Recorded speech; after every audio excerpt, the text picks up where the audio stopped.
All right. Oh, yeah. Pop a top again. Think I have another round. Set them up, my friends. Kind of feel like Bridgette right now. Then I'll be gone and you can let some other fool sit down. Much love to you, Pop. Right there to you, Bridgette. It may be non-alcoholic, but having a drink for old Bridgette. What is up, everybody?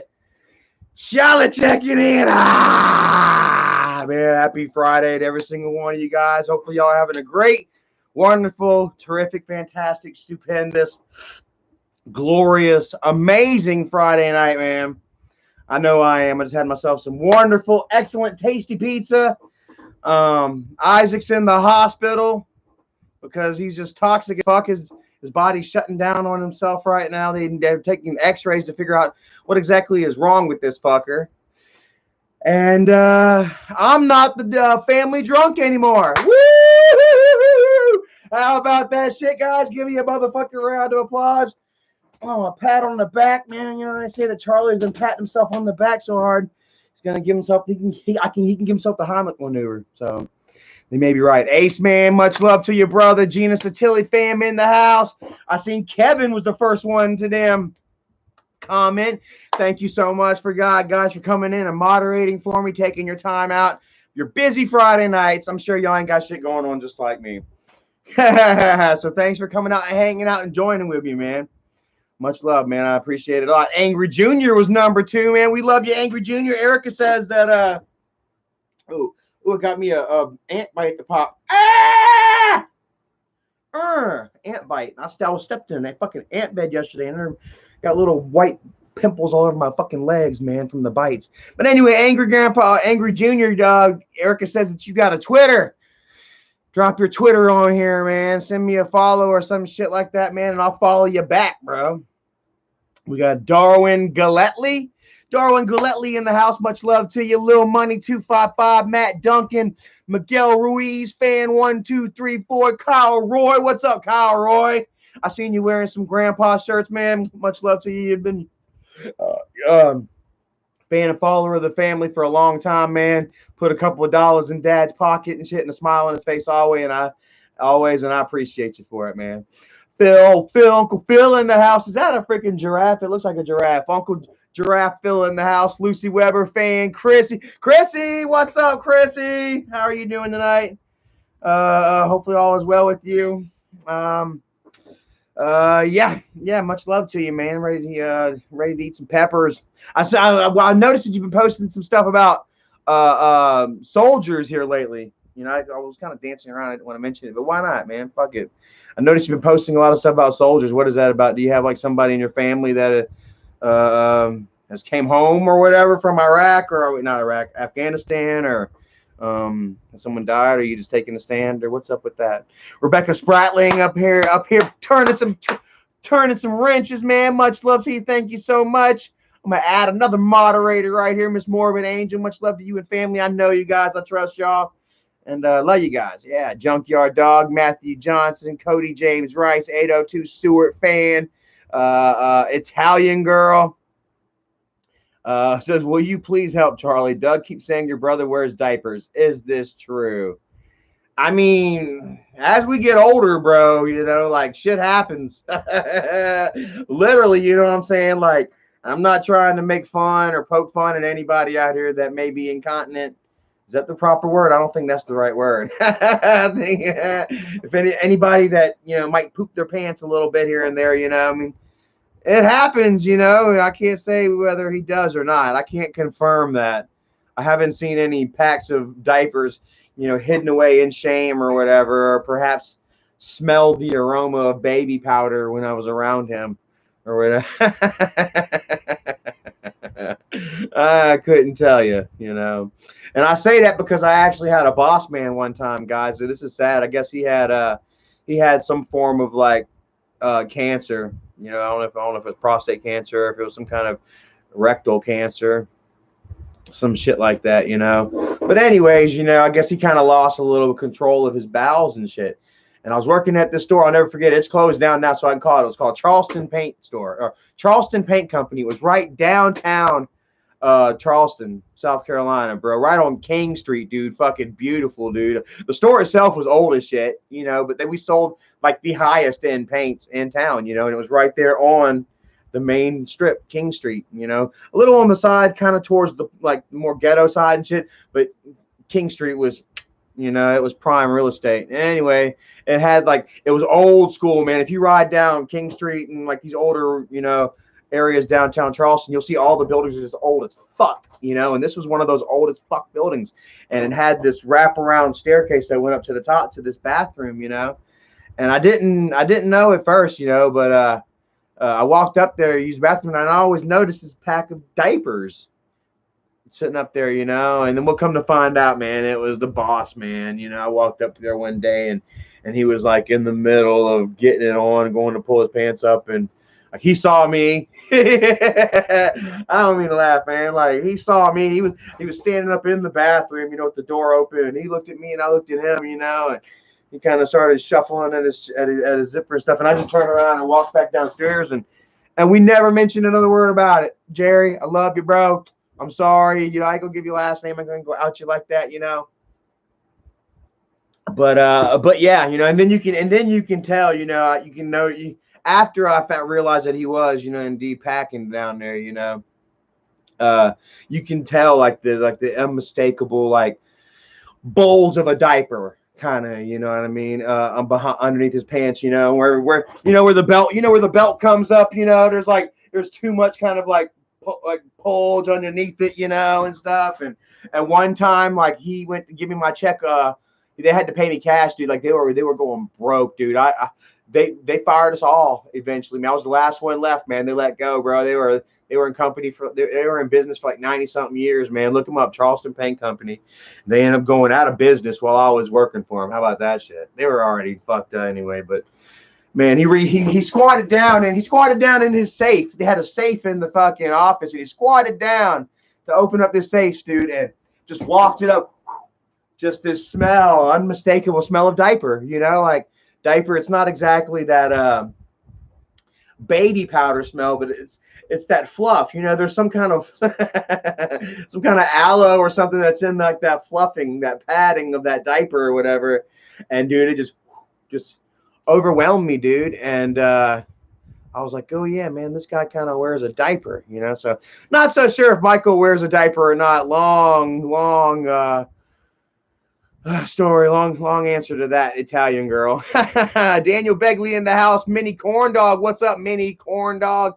I hate corn dogs so much, man. I'm sorry, man. So the many are the better. Cryptic Angel, what is up? What's happening with you today, man? Hope you're having a great night, man. Oh shit, I see how fast I just said that shit. Juggernaut 1880. All right, sorry. Hold on. I'm getting a little too ahead of myself. Hold on, here we go. Oh God, I'm missing a lot of damn comments. Serendipitous Sarah in the house. Hey, Serendipitous Sarah, long time no see. I remember you back from my oh my goodness, my motel days, man, trying to stay sober and couldn't fucking do it, man. Here I am, man, over 15 months. Yep. Hey, Charlie, good to see you and Erica doing so well. Y'all look like you've been having a great time. Proud of your sobriety. Keep up the good work. Thank you so much. Yeah, man, like, I mean, the proof is in the pudding, man. Like I say, man, had I known, you know, just how, you know, great life could get, you know, could be without alcohol, you know, I would have gave it up a long time ago. And like I say, I was so scared, man. Like I literally, you know, was afraid to go home. You know, this is kind of before Erica, you know, like, with it, when I was here with Erica, I'd just run out and just sneak out and get it, you know. And I'd go ahead and do what I wanted now and just beg, you know, for forgiveness later. You know what I'm saying? How many of you guys are with me? Dap me up, right? No, but like, man, it's like I was afraid of being sober, guys. Like I was afraid of being dull. I was afraid that, you know, honestly, man, I was afraid that I couldn't do it, man. Like, how the hell am I going to sit here and stretch out 5 hours?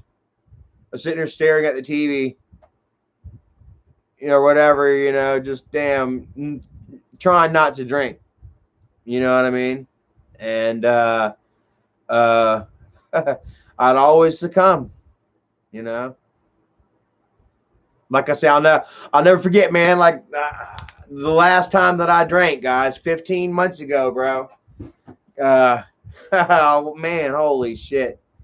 Fucking got wasted, took off with the car, drove up to this fucking local cemetery, and I noticed that there was this fresh interment. So I'm riding down and I see this fucking green tent. You guys know how they're, whenever they're about to bury somebody new or whatnot, they'll dig the hole and they'll put that green tent over it, so nobody stumbles into it, and to also let other people know where the funeral progression is going to be. And so I'm sitting there fucking crying, talking to this man that I don't even know they had a picture about there, and I'm like, I'm sorry, maybe it was your time. And then these fuckers, man, there was this couple of rednecks. I don't want to call them rednecks, but they were. They probably take pride in it. Long hair and handlebar mustaches. You know what I'm saying? Dan, there's one guy, he didn't have a shirt on. He was just wearing like the cut off shorts, kind of like that. Kind of remind me a lot of that guy from Office Space. The neighbor. Hey, come on over and check this out. Look at the titties on 19. Kind of remind me of that guy. And they're sitting there revving up their engine. They're checking their shit. They're just enjoying their fucking Saturday, honestly. You know what I mean? And I was just like, hey, well, actually, like, they were maybe 30, 40 yards away from me on the other side of the cemetery, right? So, I finished having my word of moment of respect, with the recently departed, and hop back in my car and circle on around the cemetery to pretty much parallel with this guy's trailer, which is pretty much separated from the cemetery by a fence, about a 4-foot high chain link fence, and they're working on this. I think it was like a Chevy custom classic, you know what I mean? The custom, like, old long square body type deals, you know what I'm saying? Square body, and green, got the hood up and they're revving it and shit, and I ride up and I start getting in these fuckers' asses about damn paying respect to the dead. You know what I mean? All fucked up, and these motherfuckers, they're sitting there, they're revving them up even higher. Brenda Pico, what is up? Much love to you. Right there. Y'all hit the like button for Charlie. Y'all hit the like button if you enjoy the fact that Isaac's in the fucking hospital right now. We're going to laugh more about that in a minute. But first off, I'm telling my story right now. But you don't watch them fucking likes shoot up through the roof. Yep, Isaac's in the fucking hospital right now. But anyways, yeah, man. So I'm sitting there, getting into it with this one dude, man. The one, hey, man, check out the titties on 19. I'm getting into it with him. He's like, man, fuck you. And I'm like, man, fuck you. And his buddy is like revving up, and I'm like, man, fuck you. And they're like, fuck you, And we're just fucking both all three of us are just being fucking idiots, quite honestly, They might have been just as drunk as I was. Shit, I don't know. But man, I'm like, man, fuck you guys. I'm gonna kick your ass. I'm gonna come, you guys know me, right? When I get fucking wasted, I'll say and do, I'll say whatever to fucking piss you off, to get under your skin, to shock you. And y'all heard me say some really shocking shit, while under the influence, shit that I may not be so proud of. Yeah. But that's where alcohol takes me. That's where alcohol takes many people. That's where, so many people, they lose, touch with those that they care about or those that they try to build relationships with, because alcohol and the things that the alcohol does and the people that the alcohol turn us into, And so I told, oh my God. Oh, Caden Kennedy, what is up? I wonder if Michael will make a vid with you. LOL. No, I don't think so. I don't think so there, buddy.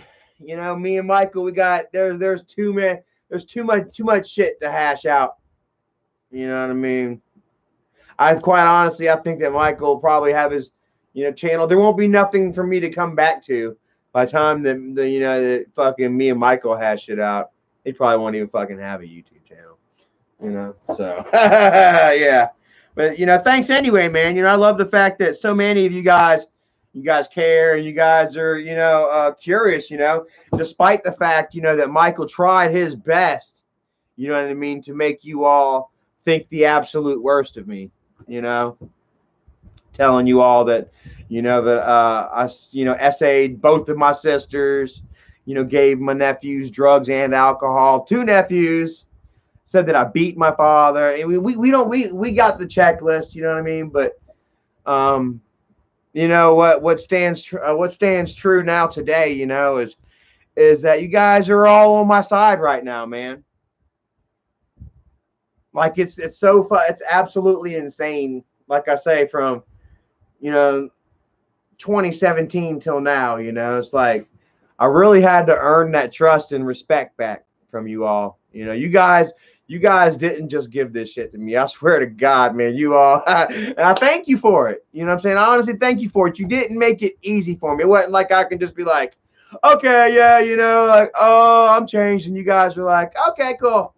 I know there have been, I got quite a few of you guys that I love very much, man. And all of you here with these wrenches, you all are on this list, But there are so many of you, that, or not so many of you. There's a good 20 or 30, that I can honestly say that have been here with me through it all.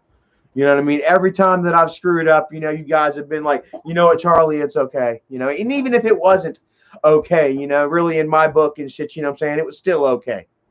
It was going to be okay, because you guys, you are mature enough, and you are farsighted enough, you know what I mean, to know that it's a struggle, it's a battle, it's a war, a war against, your addictions is more than just one battle. You wake up and fight a battle every day, you know what I mean? And where I was being too nearsighted, you know what I mean?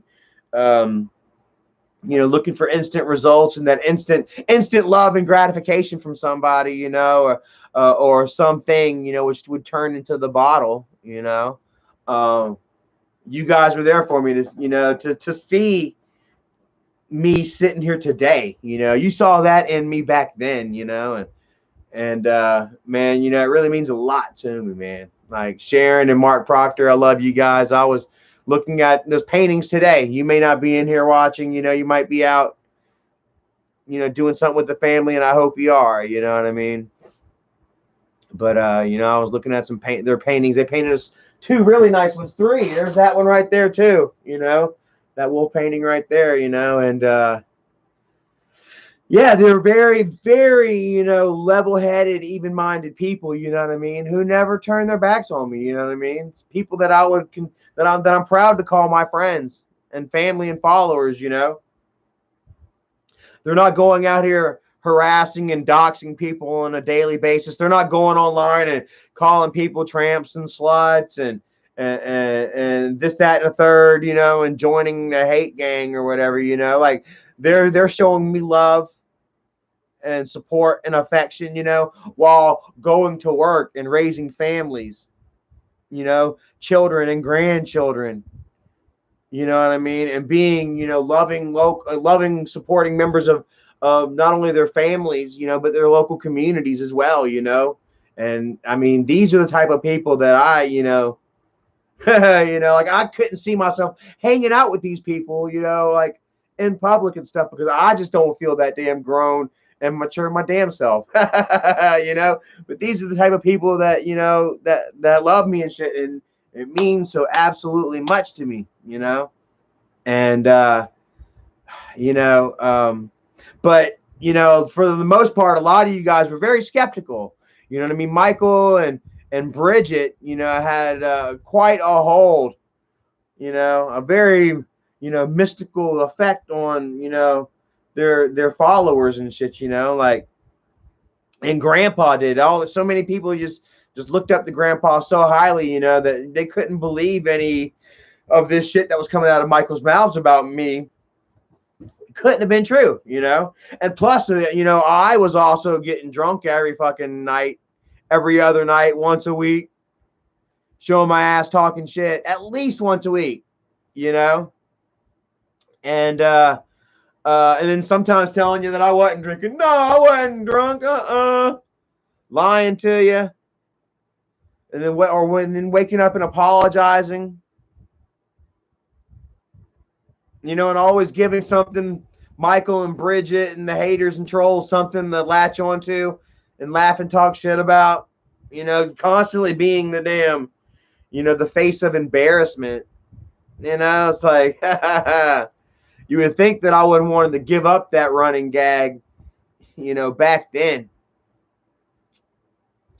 You know, like Charlie wasn't just the drunk from 2017, you know, until today, you know, until a year and, you know, 3 months ago. In my family, I had been the drunk since I was able to drink. Since I turned 21, bro, I went to the damn store and bought me some beer, and I never looked back every day. And, you know, you guys, you know, what you saw online, you know, is what I was, you know, is how I acted, you know, in real life. That's what I was doing at home and shit. People were like, oh, God, don't answer the phone. It's Charlie. He's been drinking, you know.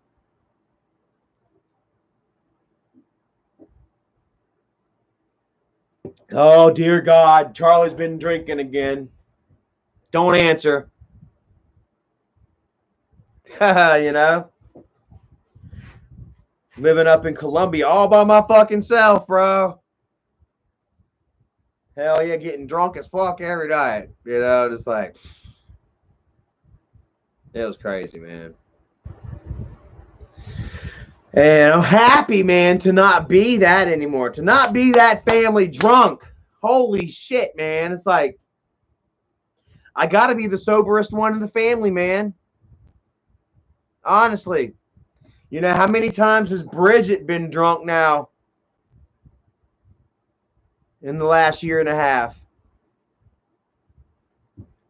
You know, like, holy shit, here Michael is again, sharing out, you know, Bridgette getting drunk for content. Like, dude, man, like,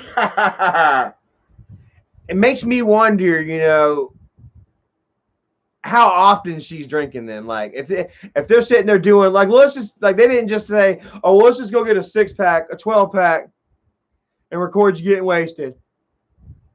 You know? That's not how it works. Not around our house and shit. That's not how I've seen it work. It's usually some form, something that's going on in real life, some form or situation in real life, their real life, that they expand and they blow up and they magnify.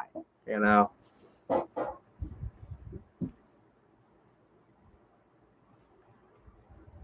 And you know, I don't know, man. It's just like, I'm just happy and thankful that it's not drunk Charlie anymore. You know, I went from being a drunk and alcoholic to sufferer of alcoholism. Can we say that? I suffer from alcoholism now. I'm not exactly a drunk, you know, not an active drunk, a dry drunk. What are some of the words that we got here? Wow says she don't know how, but he will hold that against her if they split up. Oh, he did it on purpose to try and take the kids. Oh, that's a very devious thought, man. That's a very deep dive right there. You know what I mean? That's kind of a calculated move, my friend. You know, and that kind of feels like something that would definitely be in Michael's playbook. I like that, man. Who was that? Wow. I like that. Wow. I'd hate to see you invent a jigsaw style trap for someone to get out of. A friendly stranger says recovering alcoholic. That's what I am. I am whatever you say I am, because if I wasn't, I'm a little teapot. I kind of got the two songs mixed up there. And dude, I'm telling you, man, like it is so crazy, bro. Like when I sit back and I think about how scared I'd be to damn just sit alone with myself sober. Like I hated myself so much I had to go get fucking drunk like every damn day. And I'd hate for that to turn into Michael and Bridgette, you know? Because like I say, man, like they've been drinking for a long fucking time. Like, you know, how long has Michael tried to hold on to this whole straight edge fucking act of his or whatever, you know? But you all remember that Michael and Bridgette were drinking back whenever I was staying in the pool house.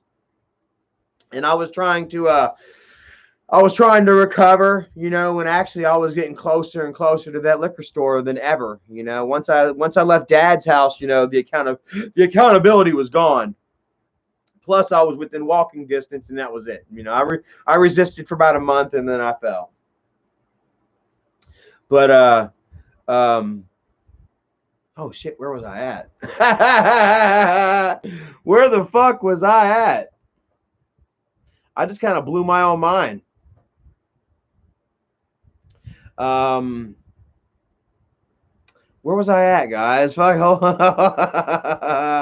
Where was I at? Help me out with this. It's okay to drink a couple of beers, Rispergu says. Hey, yeah, I'll tell you what, man. Yeah, you know what? It's fine. If you ain't got a problem with it, bro, it's fine, man. You know, if Bridgette don't have a problem with it, it's fine. You know what I'm saying? But I just think it's funny, guys. Like I'm not trying to disparage anybody that likes to kick back and unwind at the end of the day and have a cool beer, cold beer. Get you hey some chips and a cold beer, you know. But you know, like I couldn't, you know what I mean, and I physically fucking couldn't, you know, just sit back and have a cold beer or two, you know, like.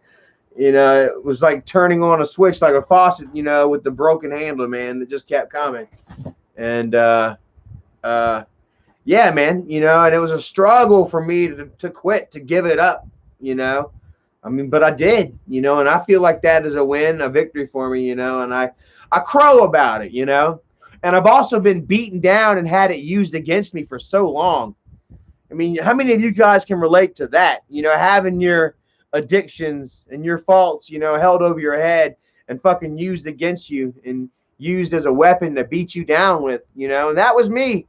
I was beat down with that fucking beer can day after day after fucking day. You know what I mean? And the only thing I wanted to do was take that power out of their hands. You know what I mean? But I myself was powerless to it. How do they say? How do they say that? Serendipitous. No, I don't do meetings, but how do they say it? One, admit that you are powerless, in which you have to give yourself up to a higher power. That's what that's kind of some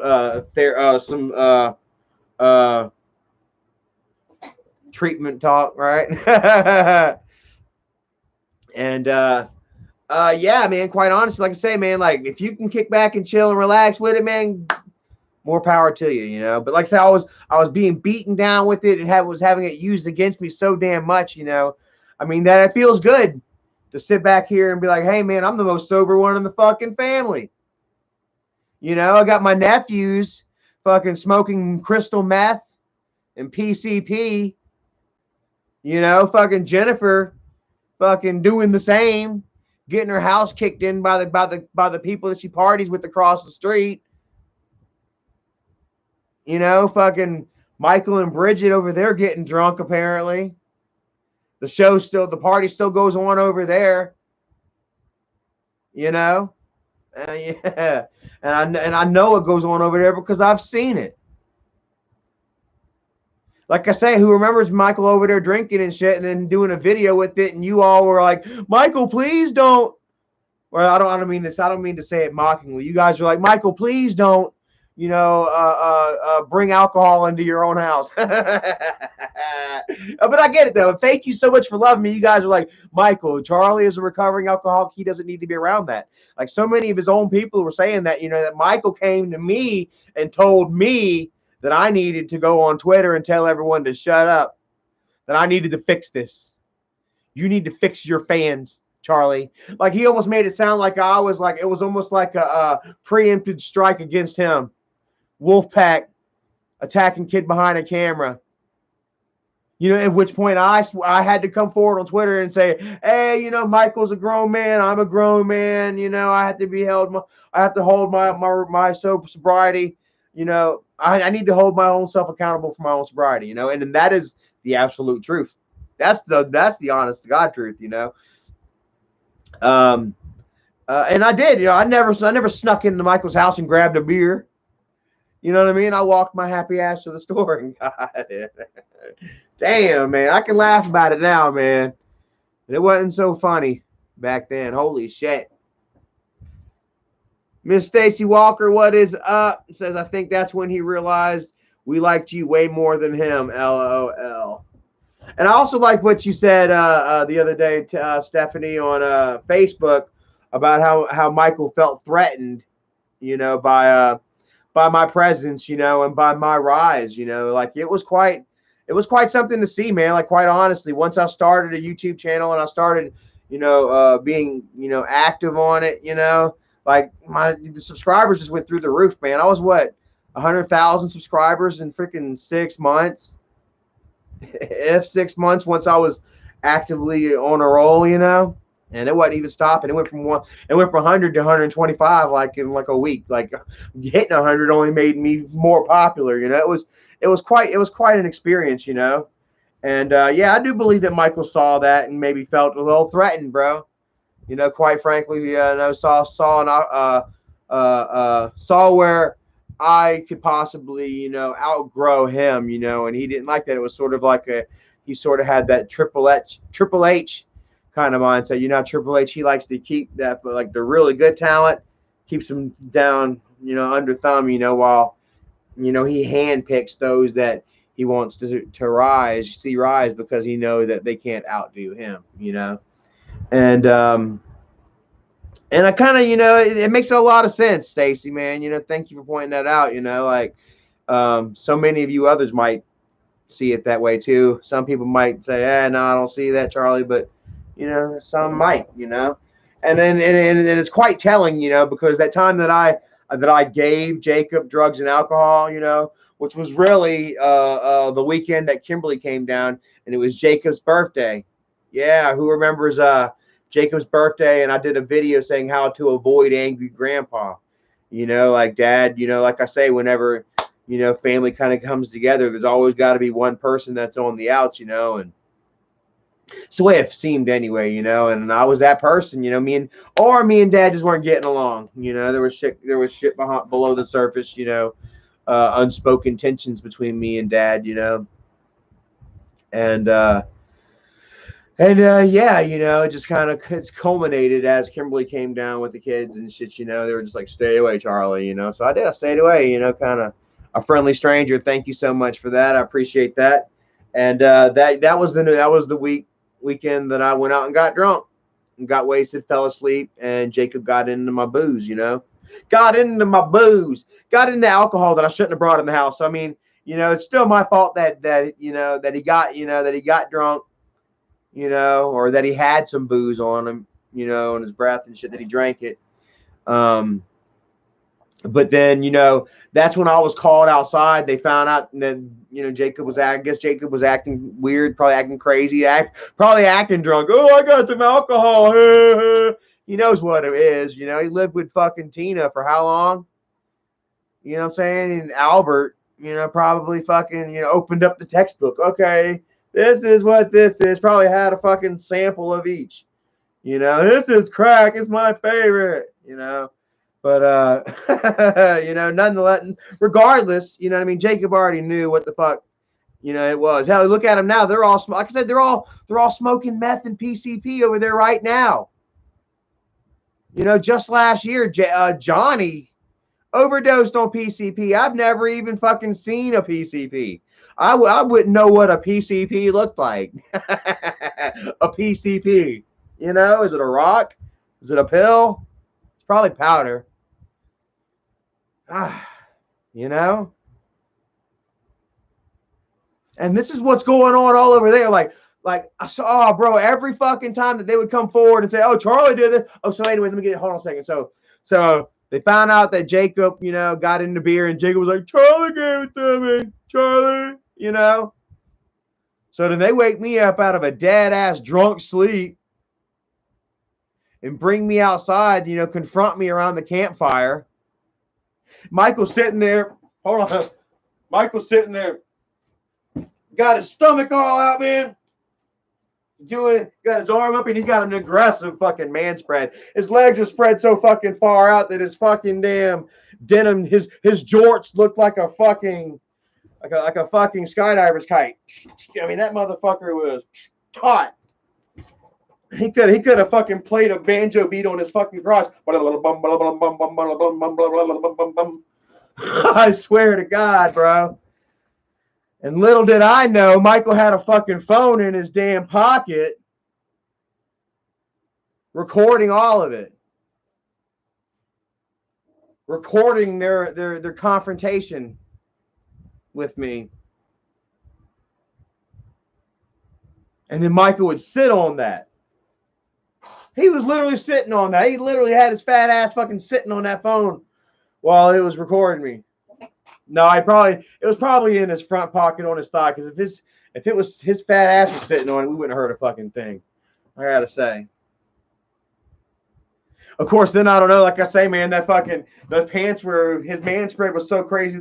The denim was so taut. It was probably like some sort of echo chamber. You know, like my voice hit that general area, and it was just like blah, blah, blah, and just kind of just bounced around that taut denim like a fucking drum.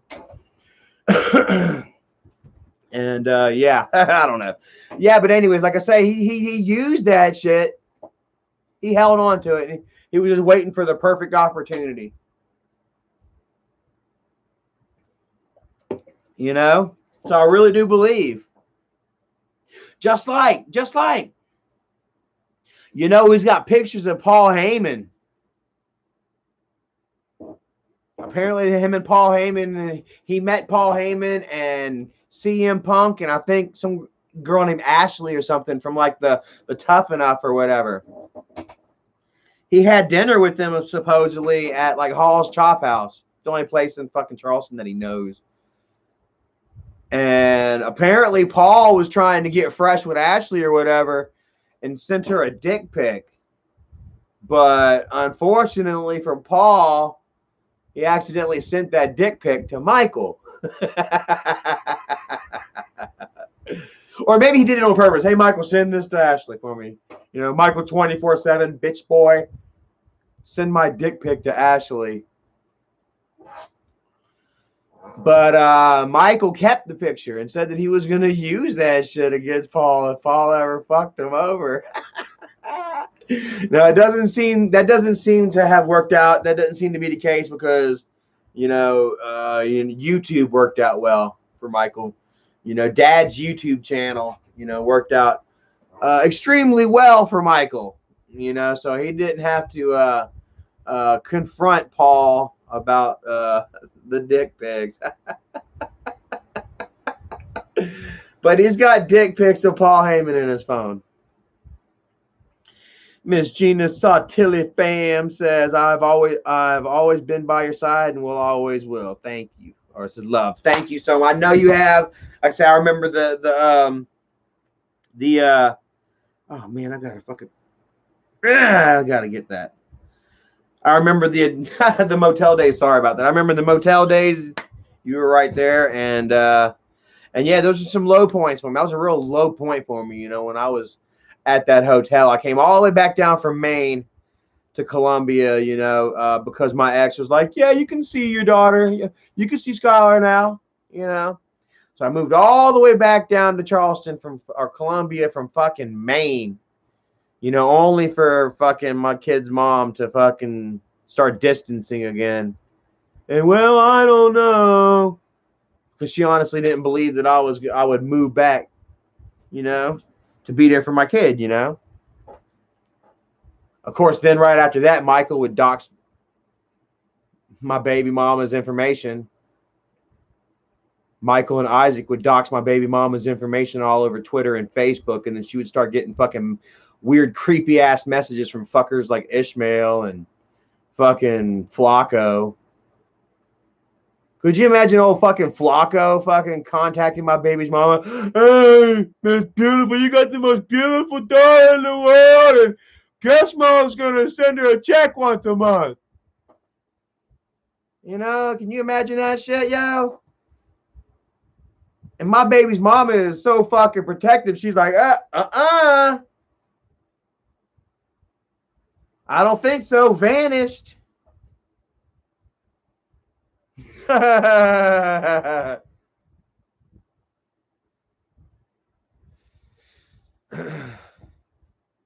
Big T says, I thought Michael gave your daughter's mom's phone number to Isaac, and Isaac was giving her the dirt on you, saying that you weren't sober and stuff when you were really trying in the beginning.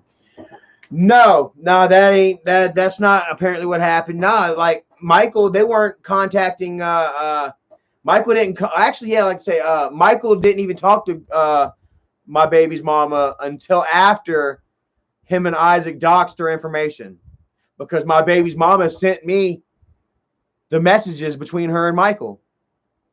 Sent me the message where Michael messaged her as a warning. Hey, I just want to give you a heads up. Somehow your information got doxed. They tried to tell my baby's mama that I gave out her information. Yeah.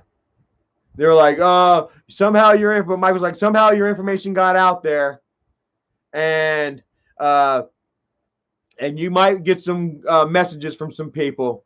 I'm sorry that I haven't been in our niece's life for so long, but I'd really like to reach out and try to help now. I've got money, blah, blah, blah, blah, blah, blah, blah, blah, blah, blah, blah, blah. My ex was like, fuck you. Fuck you. Cut off. My ex never got along with the whole angry grandpa thing anyway. I'm sorry, guys. But just imagine it. Put yourself in my ex's shoes. Quite honestly, you know, I'm gonna have her back here for a moment. You know what I mean? Put yourself in my ex's shoes. Say that me and you got together and that we had a kid. You know, and then that kid's grandpa was angry fucking grandpa. Legit. You know, and grandpa, God damn it, get your goddamn ass out of here, little guy. Quit your goddamn crying. You know? Go find yourself something to eat. There's some crackers in there. Dad's a little more free range. You know, he's a little more freer with us as a, you know, as children. You know, my ex, dude, she is a very wonderful mother. I'll always give her that. You know, man, petting her baby and taking care of him. One little fucking hair on her child's head gets hurt, her mom's gonna come looking for blood. Brando Production, much love to you. Says, yo, what's up, Hope? All is well. Hope it's better on your side than mine, sadly. Oh, man, what's going on your way, man? I'm sorry to hear that, bro. Cody James Rice says, who's a worse alcoholic, Bridgette or Nikki? Oh, what do you guys say? Shall we have a poll here? 1 for Nikki, 2 for Bridgette. I've got to say that Nikki is the bigger alcoholic. Because, you know, Bridgette hasn't resorted to drinking cooking wine and mouthwash. You know, they got to hide fucking, she can't even have any scope with alcohol in it. You know, but Bridgette, she can afford it, man. You know. But then again, Bridgette's drinking what, like hard seltzer or something? That's like me. That's like somebody fucking guzzling some Zimas and then regurgitating it back into a can. There you go. A little foam off the top.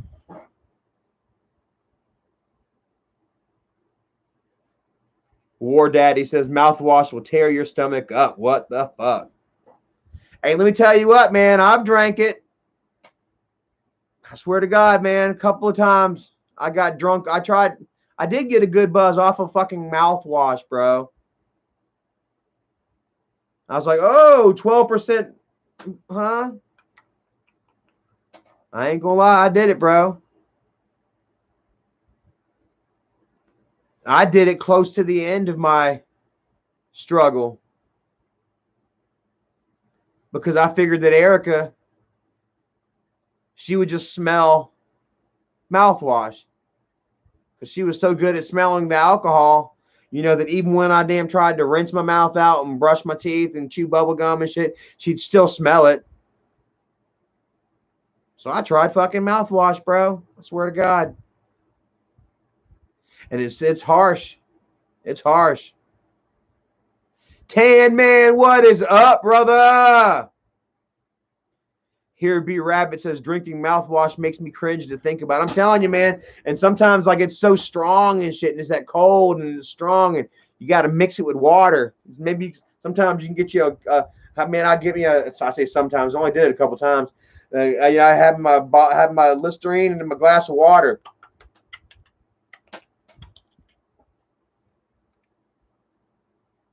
Man, it was the worst shit. Don't do it, guys, because it's not a drunk anyway.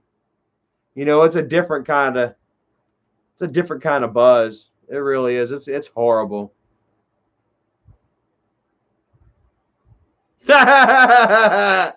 Review It TV says, what has the higher content? Man, I don't know. I didn't get into that. We were buying like the cheap shit, you know, good value or whatever. William Gabriel says, any rubbing alcohol? No, I didn't. The closest that I came to rubbing alcohol is Everclear. Oh my God. How many of y'all have had Everclear? Everclear is 195% proof alcohol, almost pure fucking grain. You can light it up. It's even got fucking skulls and crossbones. It's even got skulls like this. It's even got fucking skulls like that. And crossbones on the fucking bottle, bro. Dude, we made like fucking 5 gallons of PJ with a half a gallon bottle of this shit. Swear to God, bro. It was the drunkest I probably have ever been. Oh my God. Woo! But yeah, man, like we went ahead and went and take some straight up shots of the Everclear at when we first got it, you know. Hit that shit up. Liberty and Hercules. What is up, my friends? Much love to you guys, man. Hopefully y'all having a great night. We over here talking about alcoholism and stuff. We're about to laugh at Fatty. Isaac's in the hospital right now. He ate his fat ass into a hospital bed. Serendipity to Sarah, thank you so much. What? He says, your dad called me when I was 6 months pregnant over 5 years ago. I had sent him a package with a letter. He was sweet. My ex ran out to the porch because I was loud and crying. He thought I started early labor. Oh, that's so awesome. Dad called you, really? So what, you like left your number or something? I wonder if he did that on video. I wonder if it's like a mailbag video or something on like Grandpa's Corner. And maybe you're actually on video, you don't know it. Or did he just do that off of camera? Because Dad was known to do that too. You know, early on. Girly Girl says, I can't believe they already pawned the boy off to Cindy. I mean, you know, I tell you what, man, it's like I would prefer that she would pawn the baby off and send the baby off for the weekend, you know, while she gets drunk, you know, than for her to, you know, let loose, get all wasted and shit, and then, you know, feel like she must perform her motherly duties, you know, and then accident. You know, some form of accident happen or something, you know, overheat a baby bottle. It's really easy to get all fucking wasted and burn a fucking bottle up or burn. I can't tell you how many times I got wasted and burnt a fucking pot of fucking macaroni and cheese or grits or some shit. You know what I'm saying? You put something on the stove, you forget about it.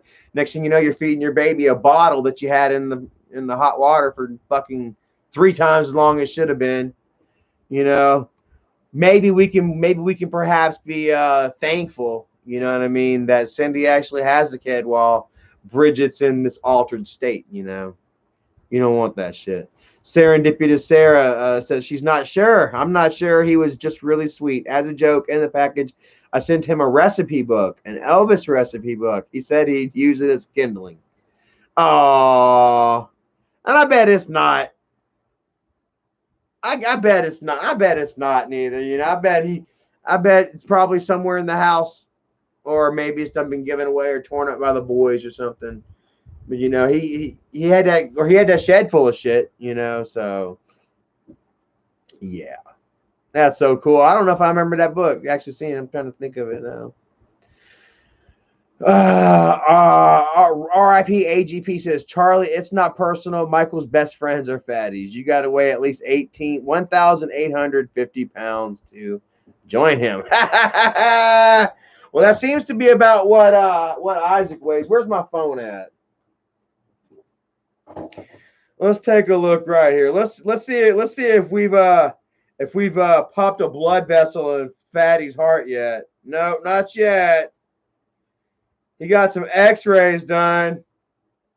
Check this shit out, bro. I thought that I could have sworn that they put fucking sneakers on a fucking air mattress, bro. Check that shit out. Talk about fucking spread. Look at that fucking man spread right there. Holy shit. He's all laid up in a hospital getting fucking, getting a gravy transfusion. They got to pump all the old au jus sauce out of his body, you know, and inject someone else's blood back into him. So he took this picture, guys. Take a look. He took this picture, and in some sort of weird flex, he had to show off his fancy shoes. He had to show off his Yeezys while he's in the hospital. He had to show everybody how much money he has while he's in the hospital with no health insurance. This motherfucker ain't got one lick of goddamn health insurance. He's up in the fucking hospital trying to act like a fucking boss player. Don't you know the fucking doctors are just laughing at his ass right now? And what is this? Somebody says that he's actually got court Monday. Like he's got another court hearing coming up or something here very, very, very soon. And so some people actually believe that Isaac is not in fact really fucking sick or anything, you know? Who all remembers, man, he literally shoved his fucking fingers down his throat to make himself vomit to try and get out of going to court. To try and get out of going to fucking jail. This motherfucker would walk outside the courthouse, shove his fingers down his throat, and vomit on the porch, on the steps of the municipality. And then tried to get the woman fired. Who remembers? Who remembers he tried to get the fucking clerk of court fired because she wouldn't give him the day off because he was sick?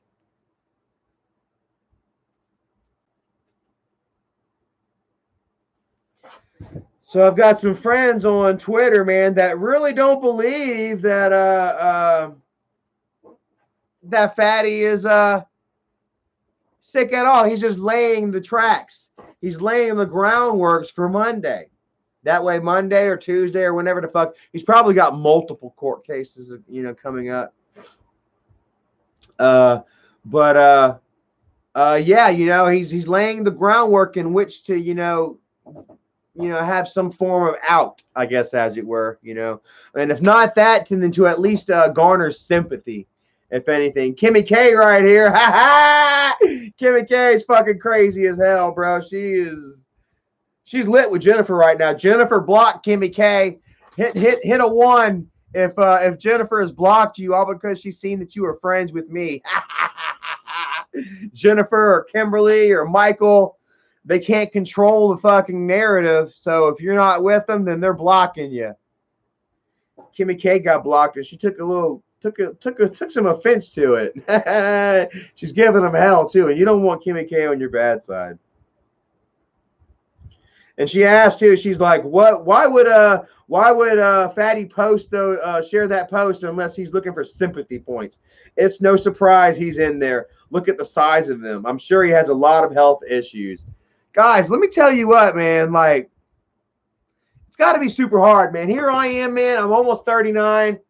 I'm like 220 pounds, roughly, and I feel it, dude. Like, man, I feel like I'm really turning into some sort of fucking toad, you know? Like, there's this certain hill that I'm kind of cresting over right now, you know, as I'm rising to like my midlife. I'm about right there, you know.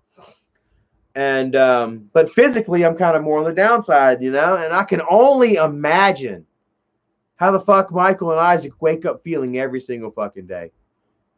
Weighing over 400 pounds. You know they weigh over 400 pounds each. Easily. And man, like I'm telling you, man, weight does not sit well on you once you hit 40 and over. That's, I mean, dude. Michael, Isaac, y'all think that y'all feel bad right now? How old are they? How old is Michael and Isaac? They're like 35, 33. I would look up Isaac's bio on Google, but I'm sure he doesn't have one. I'm sure that, let's see here.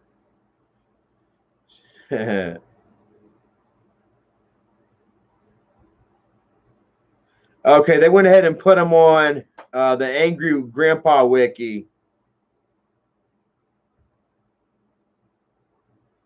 Oh, look. All right, all about Isaac. Charlie Chill. Charlie. Says he's 31. I'm not sure. If he's 31, oh my God, bro. I would rue the day that I saw this motherfucker at 40. I was seriously would, you know, be terrified to see Isaac at 40, bro. What is this? Guest versus Allegheny County?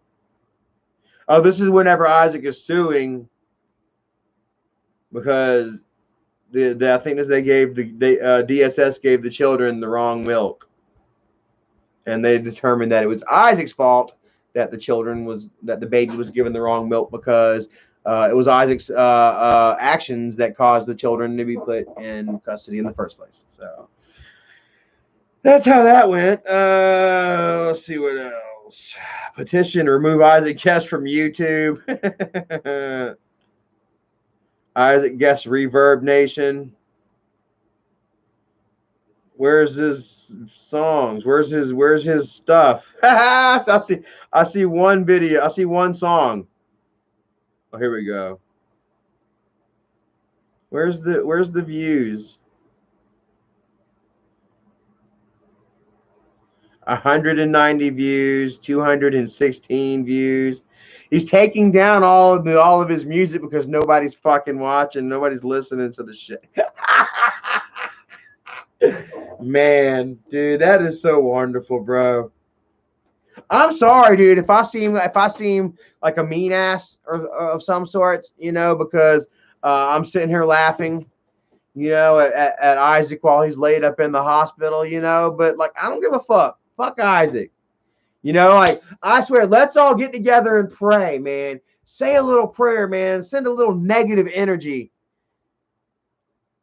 Isaac's way to that hospital, man. Send a little negative energy to those machines that are wired up to them, to that fucking X-ray machine.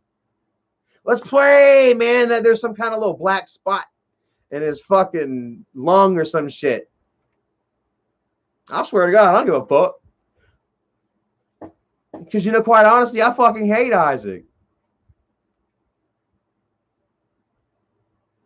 And like I say, man, I'll be vlogging long before I'll be long after he dies. And when he dies, I'm going to take my camera. What up, everybody? Charlie checked it in at Isaac's grave. What? Oh, God. I'm going to take a big old hairy, healthy dump.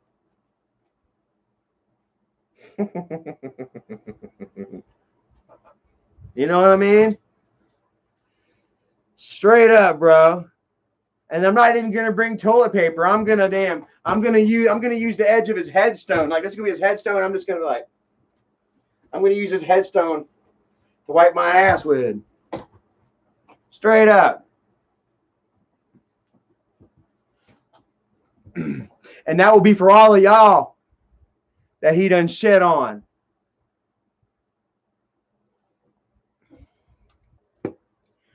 Barking Bat said that ain't right now.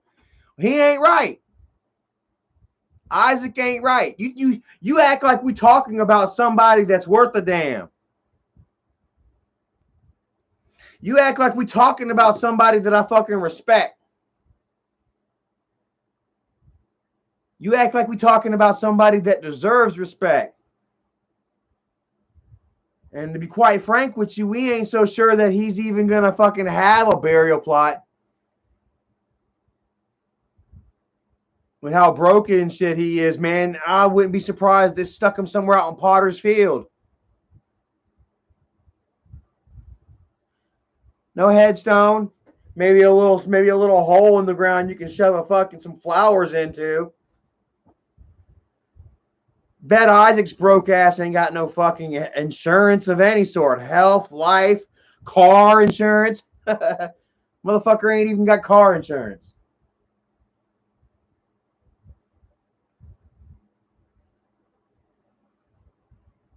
So fucking wonderful. I was laughing to myself yesterday.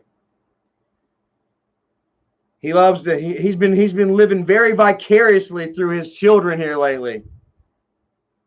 Talking about playing football and excelling, his children going to great heights and shit. Here's the thing about that, bro. Here's the thing about your children's success, Isaac. Your children are only going to be as successful as you let them be, as successful as you give them the opportunities, as successful as you are. And right now, the way things are going with your ass, no job, no ambition, nothing bright in your future other than your children playing football and where you can score the next side hustle. You aren't definitely giving your children the proper environment that they need in which to fully thrive.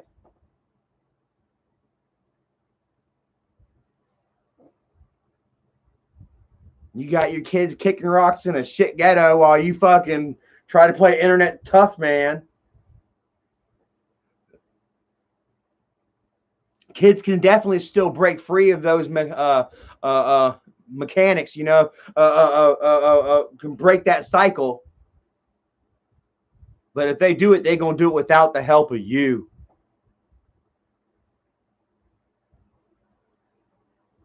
How many times you see Isaac go on Twitter after I come home from a long, hard day work and give myself a little pat on the back, talking about I worked hard today. How many times you see Isaac go on Twitter and say, you don't got to work hard. Why brag about working hard? And it's what he's telling his kids. He definitely ain't out there fucking running with his kids, encouraging them. Come on, let's go, kids. Pick it up, pick it up.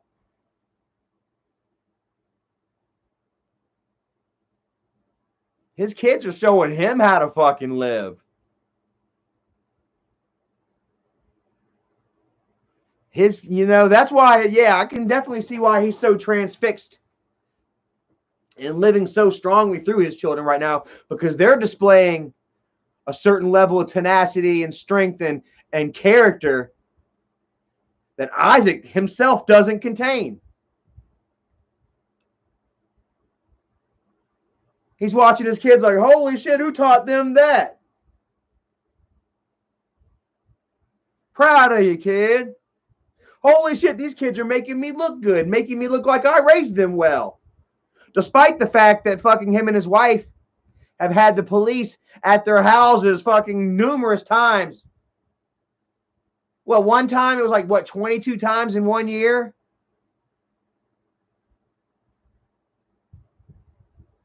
Despite the fact that he would have his kids outside in the middle of the night waving goodbye to their mom while she was being hauled off by the police. how the police, how did the police describe it? They said that he was smugly sitting at the road with the children, making them wave goodbye to their mother.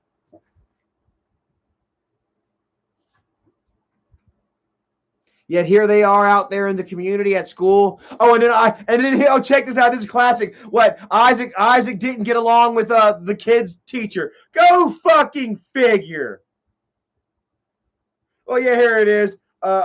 My son has the teacher I had, and me and her did not like each other. Should be interesting. Go fucking figure. A teacher doesn't like Isaac Guest. Mr. Authority. Go fucking figure. Don't nobody like you, Isaac. That's why all your community broke the fuck away from you. That's why all you've got left is fucking Steve Billings trying to scramble up a new fucking loser crew. Mr. I didn't strangle my wife, or Mr. I didn't get charged with strangling my wife. It was only a first degree assault. Oh wow. They just called your strangulation assault. Like, what the fuck, bro? Then there was some other guy, man. Erica showed me, dude. He looked just like George Costanza. Can somebody please, Erica, are you in there? Are you listening to me? Can somebody please send me that fucking, there was this guy that did a quick clip threatening everybody.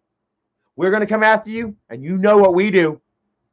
And he looked just like George Costanza. Who's got that for me? Oh, man. Who's got that shit for me? Oh, my hell. Kimmy K says that's a full D cup. And look at that belly. I guess he saw Mike's post about needing an MRI. So now Isaac's having issues too. Where? She's like, look, there's a full D cup there, and look at that belly. He looks like Homer Simpson. Doe! Look, Doe! He looks like Homer Simpson.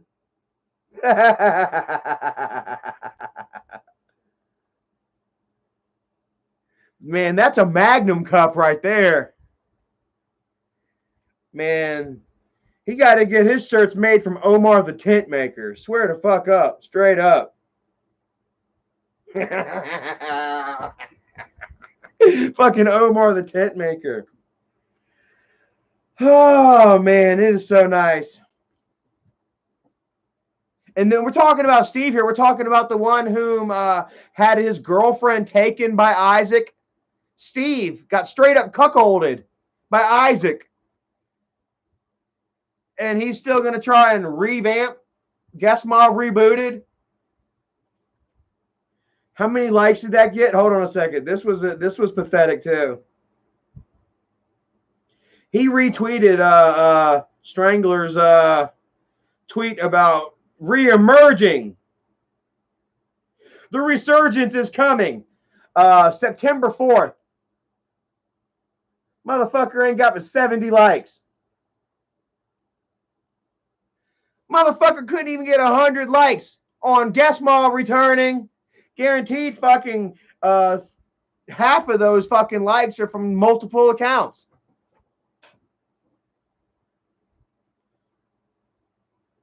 You twit. And his likes and shit have just been pretty much steady on the decline, dude. Like 30 likes tops, man. Even his kid playing football ain't getting like 25 likes. Nobody gives a fuck about Isaac's life. That's what we've been trying to tell him so fucking long. And when he knows it. He knows it. He knows it. Nobody gives a fuck about his life. And once it starts to hurt his feelings enough, well, then he'll come back to Charlie. He'll come back to daddy. He'll come back to the breadwinner. Knowing that I'm on top. Knowing that the more that he comes at me, the worse it just fucking gets on him. And Michael. Knowing they've been exposed for their bullshit. What happened to the video? What happened to the video y'all made of Johnny? Accusing me of giving him blue and red and yellow purple pills. Who remembers that? Press 1. You remember that fake video Michael made of Johnny here recently. Press 1 if that made you question all the other videos. Did that video make you a skeptic, or were you skeptical before?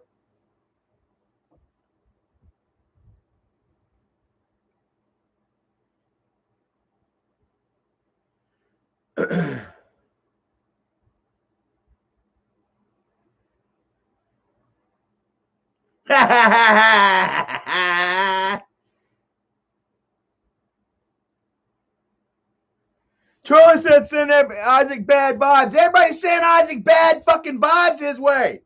Let's pray that that there's a black spot. Like that, what's that episode on damn what's that who remembers Final Destination, where Death stalked that fucker in the hospital and pulled the cord out and spilled the water and shit, man. Please.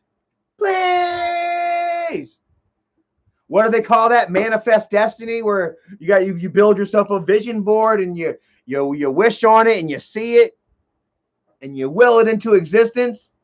What's that called? Let's do that what Isaac right about now. Christopher Cunningham says no one is slowing Mike down but himself.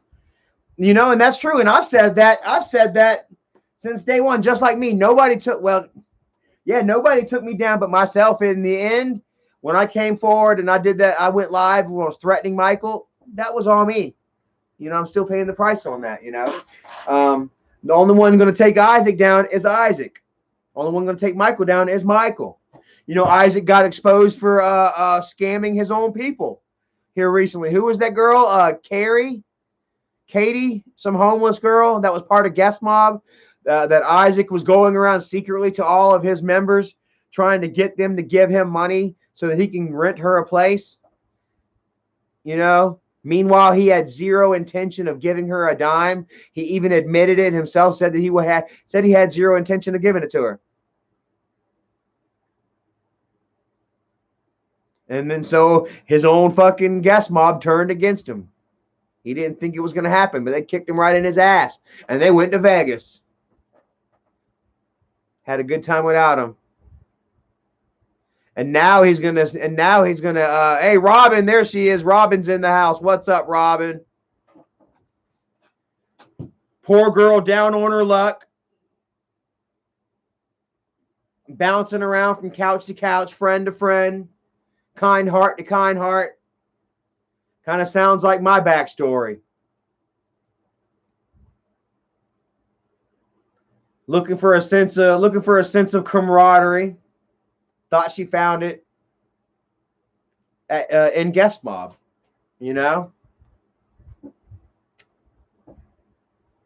And I was laughing about it before, like how he was talking about how he was trying to get you something to eat and all this shit, and then all you shared was like something small. It was some small shit. I was like, what the fuck? Come to find out, he came up with $5,000. He got $5,000 out of his followers. And then turn around and said that he wasn't going to give it to this after someone else blew the whistle on him. He wasn't going to mention a fucking word about it. He was just going to be like, y'all shut up. Yeah, I did that. So what? Don't say a word, Larry was like, screw you, bitch. After Larry got done with that banana, this is the last time I do this shit. And I'm helping my girl Robin too. Which I gotta say, man, bravo to you, Guest Mob. Fuck Isaac, but bravo to Guest Mob for the way that y'all all came together and fucking donated $5,000 to what would have been a very noble cause. Fuck Isaac, and Guest Mob and shit, we may not see eye to eye. Y'all may not like Charlie, because either A, you're told not to like me, or B, you still believe the bullshit that's floating out there in the ethos. But whatever, as a man, I can see eye to eye with an honorable deed, you know what I mean? And I gotta say, man, for for Isaac to even be able to scratch up $5,000. You know, that kind of dough is not, you know, easy to come by, you know. And they all came together for one of their own to do such a thing, to do just that, try to get her back on her feet, you know. And that's an admirable act, you know. Kudos to you right there, you know what I'm saying? I would be extremely proud of Wolfpack, you know, if we needed to do that for somebody, and we did. You know, I myself, I don't normally do that kind of stuff, though. When I have people come to me saying that they need help with money and stuff, I normally don't get involved. I'm sorry, guys, but there's all kinds of shit and sticky situations that can happen, that can come of it. You know, whether it's accusations of me taking money, accusations of the other person not necessarily needing the money themselves. The act of me actually asking people for money. I don't like asking people for anything, honestly. You know, like I've really got to be in a way myself in order to ask somebody to donate and help out. You know, I'm just always thankful of what I do get. You know, and how far y'all have helped me come. You know what I mean? I'm very appreciative of it, and I count my blessings daily. You know, and I wouldn't use you guys and abuse you the way that Isaac has done his guest mob. You know, and I guarantee that coming up here in a couple of months, we just saw a mess. I saw a tweet the other day from him talking about Christmas's time is coming, my favorite time of the year. You know, and obviously because every fucking year running, you know, he's ran a scam. He's helped out an anonymous family. An anonymous family. He's in no sort of organization whatsoever. I remember, hey guys, check this out. Like the angel tree and shit, you know, you give gifts and stuff to this organization, which they in turn, you know, distribute evenly and fairly amongst, you know, the less fortunate families, you know. But instead, you know, you got Isaac helping out a family. This last year, it was so sad and pathetic, man. This Rotten Potatoes, thank you so much. Says, I need $1 million. Hook a dude up, Charlie. I'm broke, man. I ain't got it, man. I might got a couple dollars for you, but that's about it. I ain't got $1 million. How much is this going to be after YouTube takes their percentage? $1.30. So I'll give you $1. I got $1 for you if you need it. But oh shit, where was I at, man? I just kind of lost my juice there. You know, it's crazy, man. It's crazy.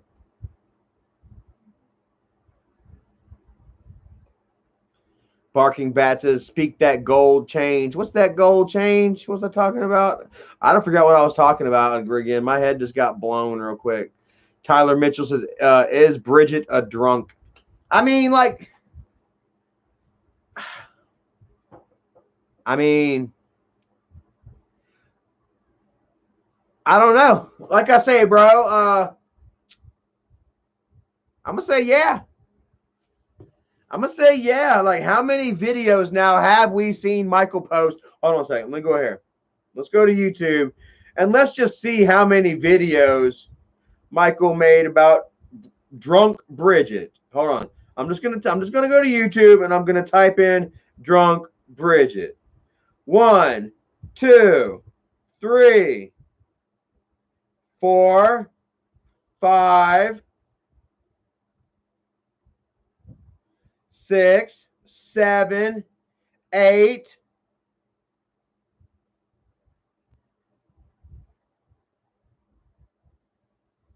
I see 8. 9. Oh no, that's a reaction. It's a reaction video.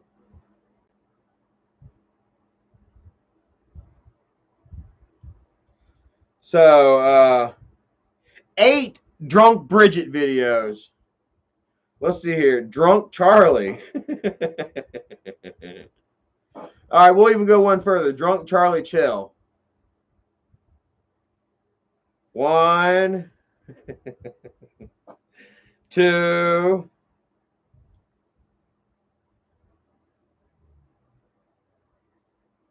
Let's see here. Oh my God! Look at this one. That's drunk Debbie right there.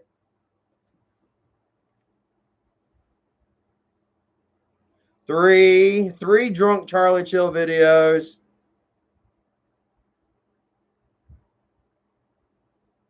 Oh, hey, look. It was gray, blue, and there was in the first time. You don't forget this one, Michael. Well, the blue part, it looked like this little bar. It was like really small. Yeah, that one's still out there. I don't know what it was. So, anyways, it's like 8 drunk Bridgette videos. I'd have to say, yeah, Bridgette's a drunk. Michael has either portrayed Bridgette as a drunk or he's exposed Bridgette for her alcoholic tendencies, or both. He's exposed it, and then hell, he's portraying it, you know, in a skit. You know what I mean? Like, we all know that they do their skits, you know, but like I say, a lot of their material, you know, spurns from real life activities. Bridgette's getting drunk, and Michael's like, hey, you know what? Fuck it, we ain't got nothing else to vlog. I'm just gonna vlog you getting drunk. Act a little silly. Cindy, come get the baby. Blank says a little bit of both, I'd say. Yeah, exactly. Yeah, you know, a little bit of both. She's, you know, he's, you know, exposing the situation, you know, while trying to profit and benefit.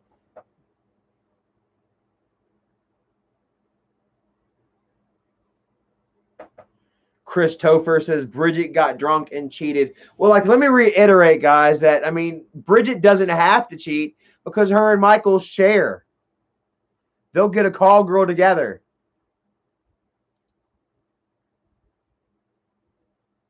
Yeah, you know, you ever seen that AFI December Underground album? Let me see that.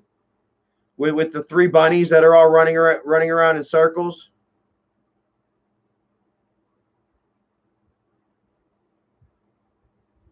This is Michael, Bridgette, and their hooker all in the bed together, like rabbits. And they got them a rabbit circle going. They don't need to cheat. They have an open relationship. You know, how many times have I told you guys this? How many times have I knocked the lid off of that fucking can of Vaseline?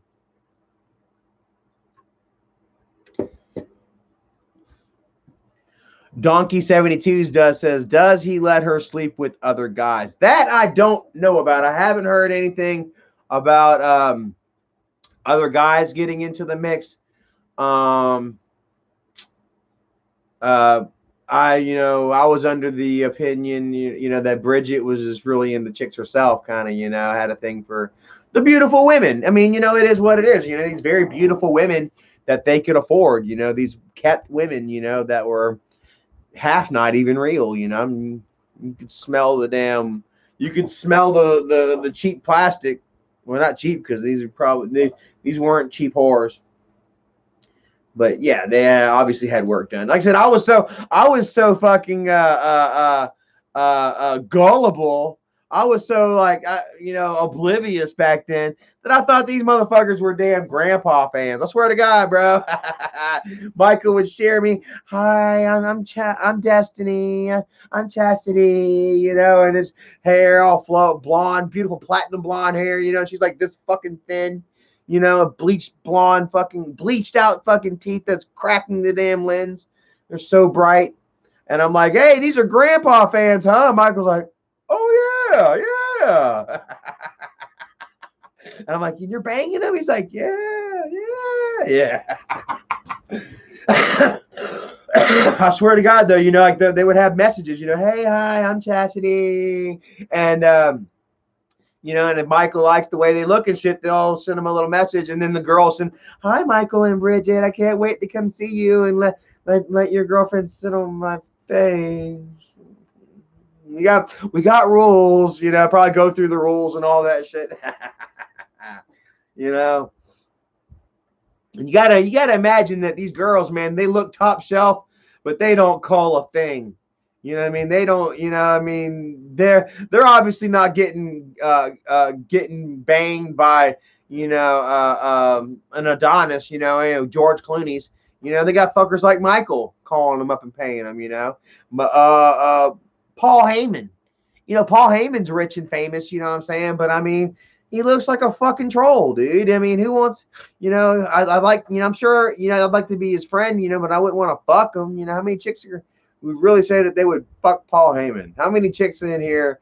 You got 237 people in here. How many of you guys in here actually think Paul Heyman is attractive? Go ahead and give an honest show of hands. Give me a one if you honestly think Paul Heyman is attractive and you would blow him. I bet. If I see a one in here, it's gonna be from a jokester. I'm not even gonna take your one seriously. I'm gonna look at my screen for a moment. I can't even look at AFI Underground the same anymore, man. Look, Michael, Bridgette, and their call girl. Oh my god, I can't do it. It would be a little more apt though if they were a little more portly. If these Peter Cottontails were a little more rotund, as it were, And then who remembers though that Michael came forward and was like, "Oh, Charlie buys call girls." Like every fucking thing that they were accusing me of doing, they were doing. They were the ones that were doing it. Like we went through the timeline with Isaac. We got his whole arrest report, his whole thing. The police got together because he was suing them. They had to bring it to court. Years of police testimony. Isaac was getting in trouble like once a fucking month, man, but they had to keep the eyes on me. Like I said, it all catches back up though.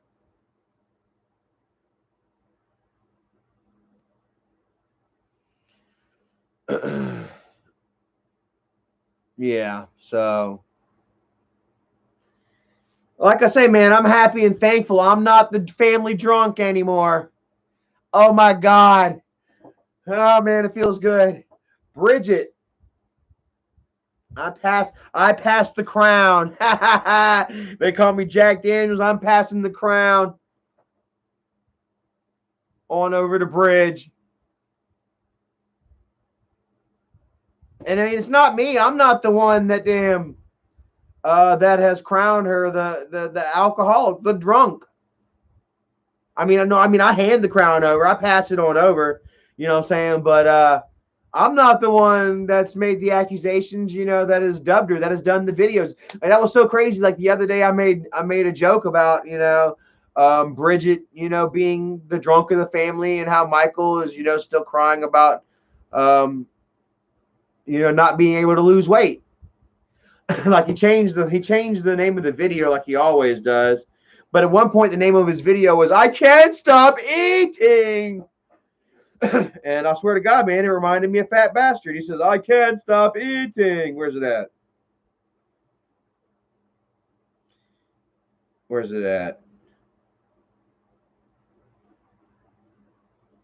Hold on. Yeah, look. I can't stop eating. I eat because I'm unhappy. I'm unhappy because I eat. Look. And I'm supposed to feel sorry?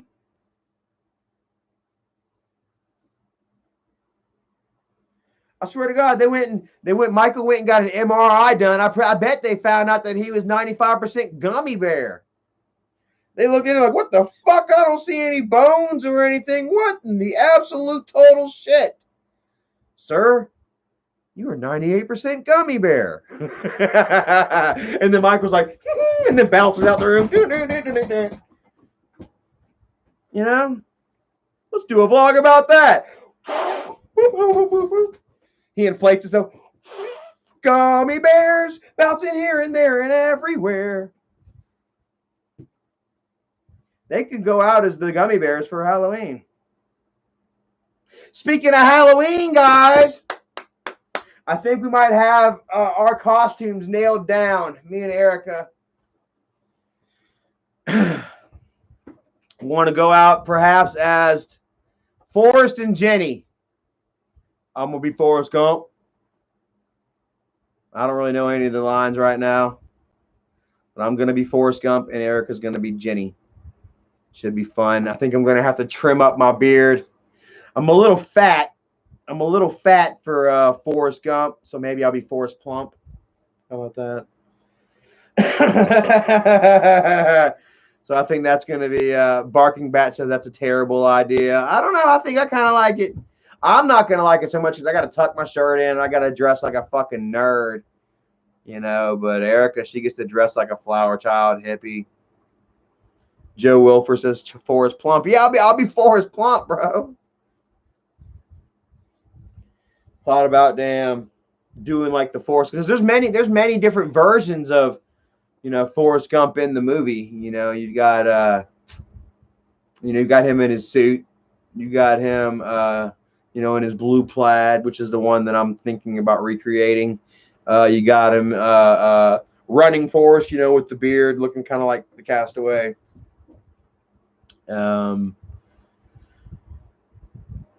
A military Gump, I guess. And yeah, but I think I'm going to try and recreate the whole blue plaid with the red Bubba Gump hat, khakis, and then the Nike Cortezes, and yeah, you know, should be fun. Should be a lot of fun. You know, I'm looking forward to it, and yeah, not sure what we're going to get into. It seems like, you know, seems like COVID is starting to rear its ugly head back up, guys. We have different variants, the Delta variant, the Mu variant, you know, a couple of different ones out there, you know, and they're starting to postpone and cancel and delay events again, you know. So who knows what's going to be open for Halloween, but we're still going to celebrate, you know. Pretty good. Christopher says Running Gump looks like Dimebag Daryl. Yeah, Dimebag without pants on, huh? Rest in peace, Dimebag.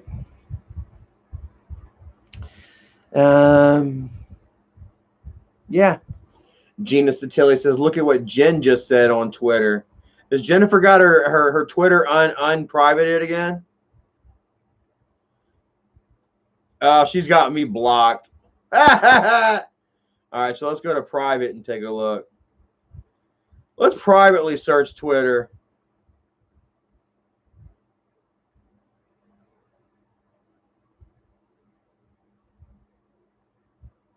Long day, about to kick back, relax, and have a nice deserving drink. Was Jennifer getting drunk tonight?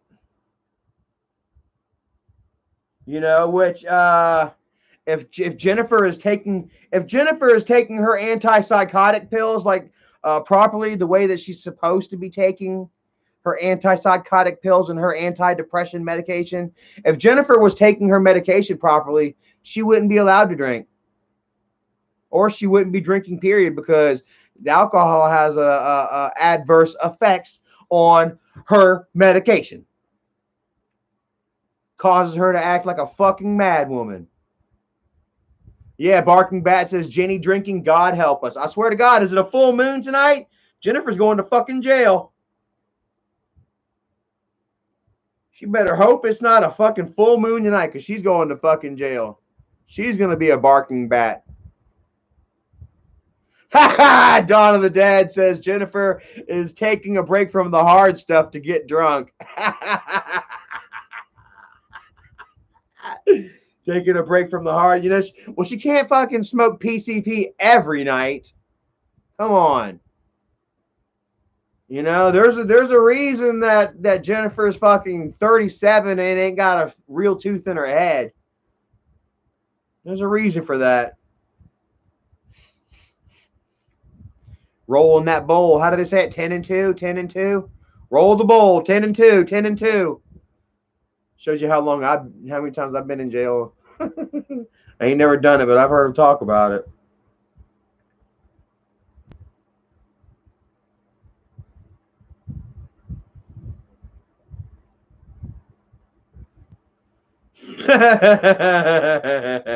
There's Isaac's Facebook.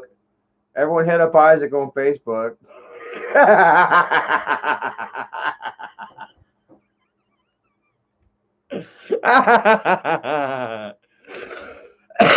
Chicken Nugget says, God help, if Jennifer goes to jail, she would go to the psych ward in under 5 minutes. I believe that shit. Because she don't know how to just sit back and chill. Shut her fucking mouth. Listen to authority. Oh, except whenever Isaac cracks the fucking whip. Like I say, do we need to once again talk about Isaac threatening to tell everyone that Jennifer's a prostitute? Do we need to go back on that?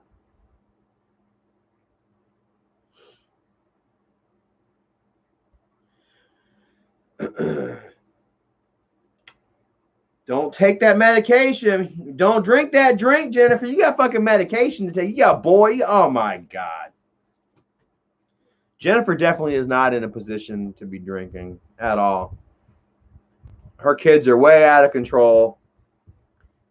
She is not setting a decent example.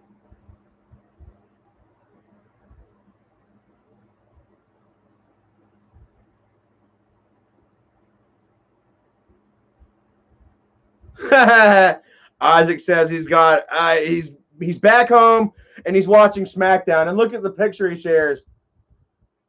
This guy like licking another guy's butthole. Isaac, why are you always on some gay shit, bro? Like,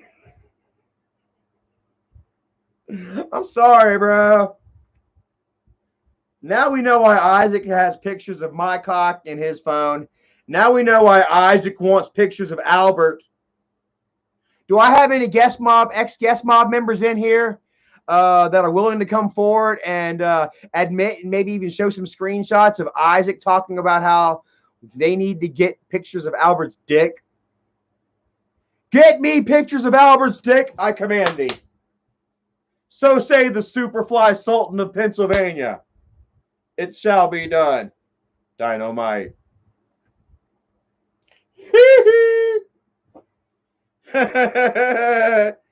Which he did, man. He tried to get pictures of Isaac's penis. Isaac tried to get pictures of Albert's penis so that he can blackmail Albert. He was going to blackmail Albert into working for him. When I think in reality, Isaac was going to be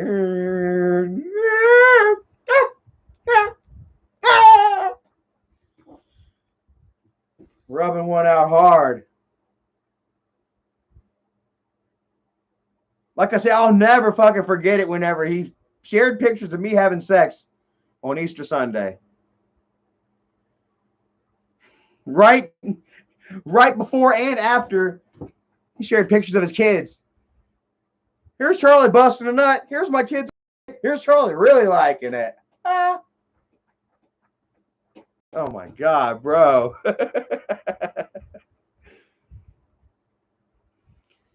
William Gabriel says he likes men. Well, what did his own mother say? His own mother said that they had to move or something because she came home or she went into the room one day and Isaac was in the room with his friend and they both had their pants down or something like that. And like the other little boy had pretty much like accused Isaac of like assaulting him, like said that Isaac made him pull his pants down. I can see Isaac doing that. I would hate to be Isaac's fucking cellmate. Oh my God. He's like, all right, you want to be the wife or the husband? I'd be like, oh, I'll be the husband. He'd be like, all right, then get over here and suck your wife's dick. Like, oh. Like, I know how this one goes. I'll be the husband. Well, get over here and suck your wife's dick then. I can see actually Isaac like fucking like trying to trick somebody. He tried to trick you into that dick. He'd be like, no, I got you back. Hey, y'all leave him alone. This motherfucker with me. Yeah, man. So anyways, man, he tried to kick your game, man. He got his arm around you. Yeah, man, you stick with me. I got you back, bro. You know what I'm saying? And then you come in there and you take a shower with him. And he's like, all right, man. We need you to jump on that, And then it's like, what? You either going to go ahead and jump on that for him, or you're going to go ahead and get your ass whooped.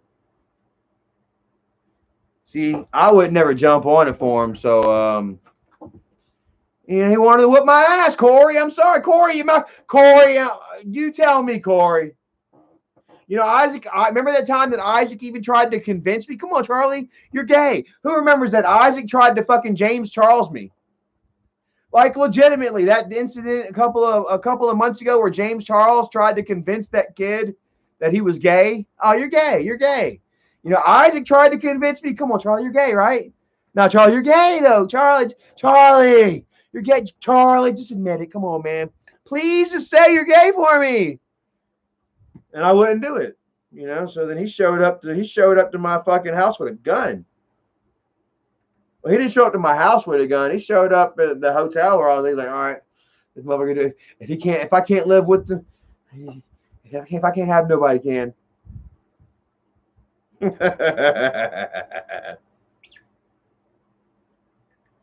I mean, it's true. Oh, it's Dan. Oh, and then Isaac's like, oh, if you keep saying that, I'm gonna sue you. With what? You ain't got nothing, man. Can't fucking sue no goddamn body. Bitch, you getting sued. You're getting sued, buddy. And I told you that they weren't going to keep Isaac's ass. He doesn't have health insurance. Motherfucker ain't got health insurance. They barely gave him 2 fucking aspirins. Get his ass the fuck out of here. We're dealing with real problems like COVID. This 49-year-old man just got stabbed in the fucking face 49 times by some hobo on the bus. We got to take care of him. They look down, no insurance? Okay, get him the fuck out of here.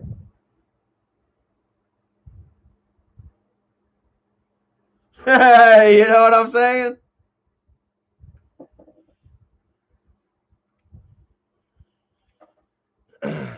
Crazy says, I'll say it before, I'll say it again. Lawyers cost money. They don't take food stamps. Oh, well, let's look right here. Isaac admits himself right here. He doesn't pay for his lawyer. Come on, man. We all know that public defenders are free. You're not the only one that gets one. Quit fucking bragging.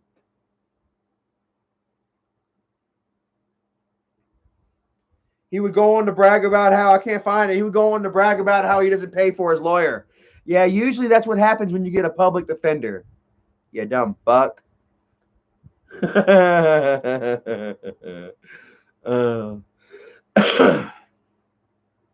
Maddie Ice says, I don't wish harm to anyone, but karma always wins. I mean, hey, it is what it is, man. It is what it is. And hey, I mean, you know what? I'm sorry, but I you know, I kind of do hope some bad shit happens. You know? I really hope it does.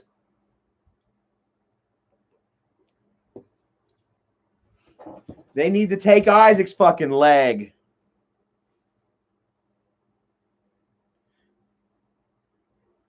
They need to take Isaac's mom.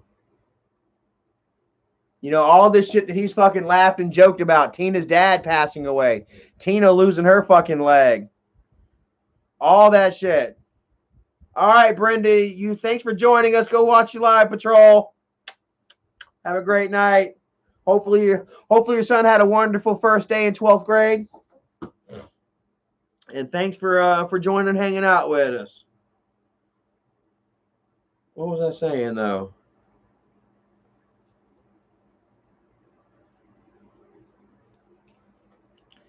Paul Allen, what's happening? Chicken nugget. Yeah, Tina lost her leg, man. She lost her foot anyway. I don't know if they've amputated it at the knee or not yet. But yeah, man. And don't you know, Isaac and them were all laughing about it and joking, still make jokes about it. Jib Jab. Yeah, Teddy Fresh, bro, right here. Some of the newest shit in right now. Kind of like it. I wanted to get myself some of the tie-dye, but they're gone. So Andrea Adkins says, why did Tina lose her leg? Well, apparently she had some sort of toe infection or whatever, you know, that she was going to her doctor and dealing with. And well, apparently Michael and Bridgette, you know, they were privy to Tina's doctor's information, and they spread that information to Isaac and the other trolls, who in turn constantly harassed this doctor into dropping Tina as a patient. You know, their efforts, along with Tina's efforts, you know, like Tina wasn't actually, you know, living well. She was getting all fucked up and, you know, leaving the microphone recording while she's talking about selling pills and shit like that, you know. And they passed this information right on to the fucking to her doctor, who dropped her. You know, and she didn't have a foot specialist anymore, and they had no choice but to amputate. And then you know, Isaac and everybody over there had a whole lot to say about it. I'm not gonna lie, I even said something at first. I won't lie, I made a joke. I later recanted and I apologized and shit, you know. Yeah. I later came forward and I apologized and you know, moved on and shit, you know. But like, they at every turn that they get, you know, they have no problem cracking on people. They showed pictures of Doug's dead mother. Right after Doug died, Bridgette went through her fucking phone, or had the information to get in the Doug's phone, or maybe Doug sent her the picture, and then she turned around and gave Isaac the picture. Isaac took a picture of Doug's dead fucking mother and posted it all over Twitter, saying, "Ha ha." So I mean, pardon me if if I don't cry tears for Isaac while he, you know, is in physical pain. War Daddy said Doug looked sick the other night. I mean, Doug's old, man. He's getting old. He's getting wore out. They haven't been making his life easy.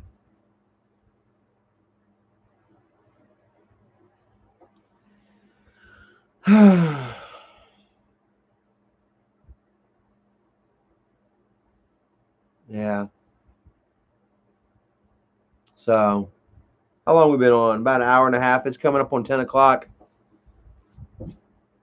I got this new game that I've been playing called Sekiro. I don't know if anybody here has played that yet. Sekiro, Shadows Die Twice. It's a ninja game here on Xbox, and pretty fun. They say it's going to be super fucking hard, but that's what I'm playing right now. And I'm a little peeved, man. I gave y'all a quick glimpse of something, and nobody even caught it yet. Classic Toe says, "Yeah, bro, it's hard."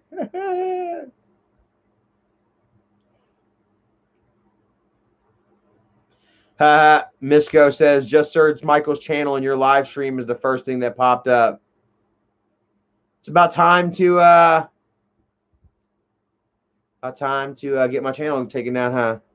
The Spart Demon says, "What proof do you have they are in a open relation?" Oh, that's Flacco. Shut up. Because they said so themselves, you stupid fuck. How many of y'all have seen them fucking tweet about hooking up with somebody? Going and getting them a little something extra. They're open about it, you stupid fuck.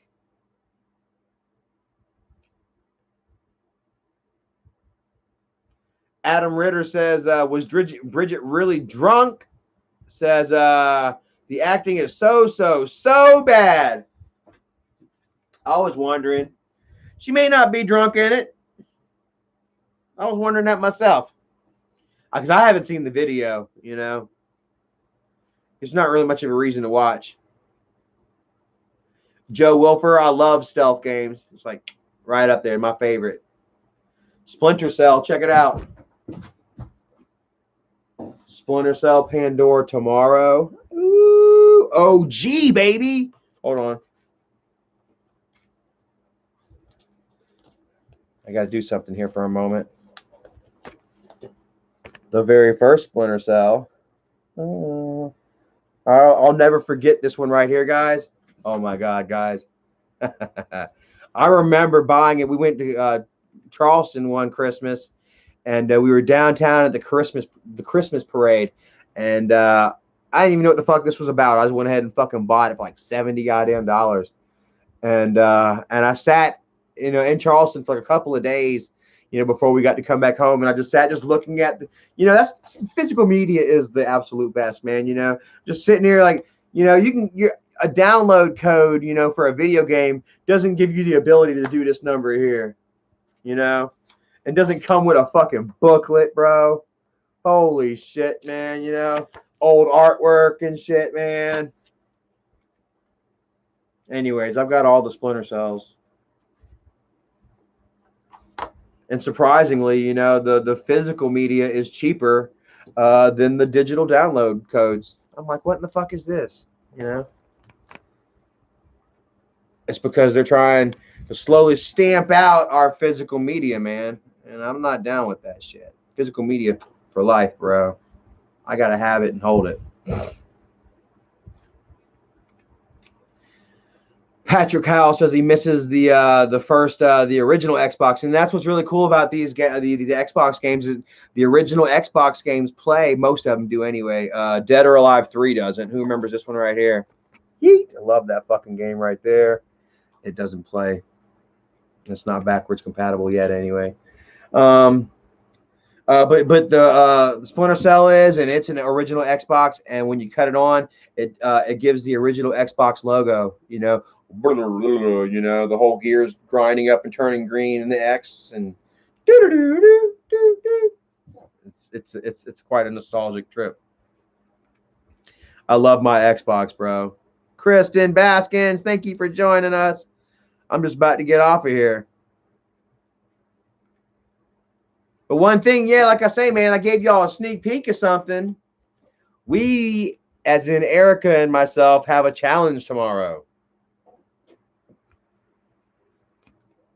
If y'all are following me on Facebook, if y'all are following me on Twitter, then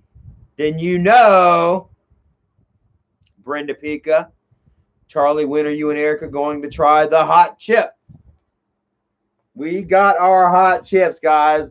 The 2021 Packy One Chip Challenge, babies. Supposedly the hottest yet on date.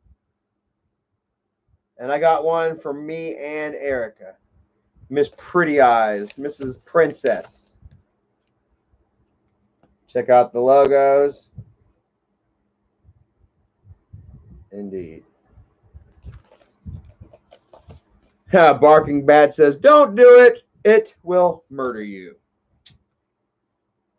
Well, have me and Erica ever done this before? That's what I need to ask you guys. Erica swears that she has done the one chip challenge with me before. I only remember doing it one time while I was in Orlando. So, something on my leg. Oh, God. I got this little marker I got to go check out whenever I get off of here. Holy crap.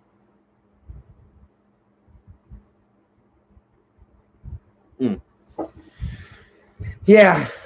Chris Loring says, it's so bad. Make sure you got ice cream. I got some ice cream. I definitely do. Patrick Howell says Legends of Wrestling 2. Is it backwards compatible? I loved Legends of Wrestling. That was a really good one. Donald Callahan says eat yogurt beforehand. That sounds interesting. We definitely got to do a little something, to prepare our bellies. And my belly's kind of hurts too, man. I don't know what's been happening here lately, man, but I've been having stomach issues, so but I'm gonna do it anyway. It can't be that difficult, man. It's sold directly to the public. Is there a warning on here? Warning, Isaac. Warning, Isaac. Who remembers the report of Isaac having to call the ambulance because he ate a Carolina Reaper and almost killed himself?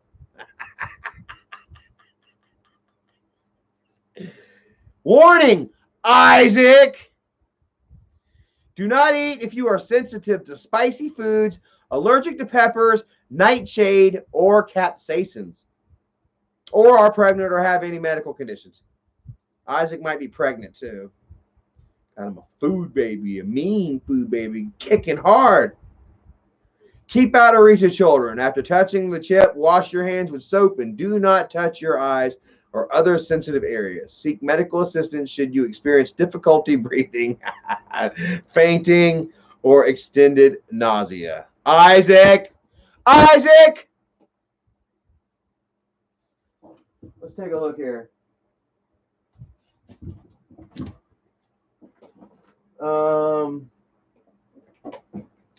Damn it, normally I've got a knife on me. And this will be the one time I don't. It don't matter. It's just a little sticker. We're going to attempt to open this up real quick. Before I get off, I'm going to give you a glimpse of our futures. Of our fiery futures. I'm not sure if we're going to do this one live, the challenge live, or if we're just going to film it. Because we may need to take naps or something after. We may get so fucked up off of this shit, we got to take naps after we eat these.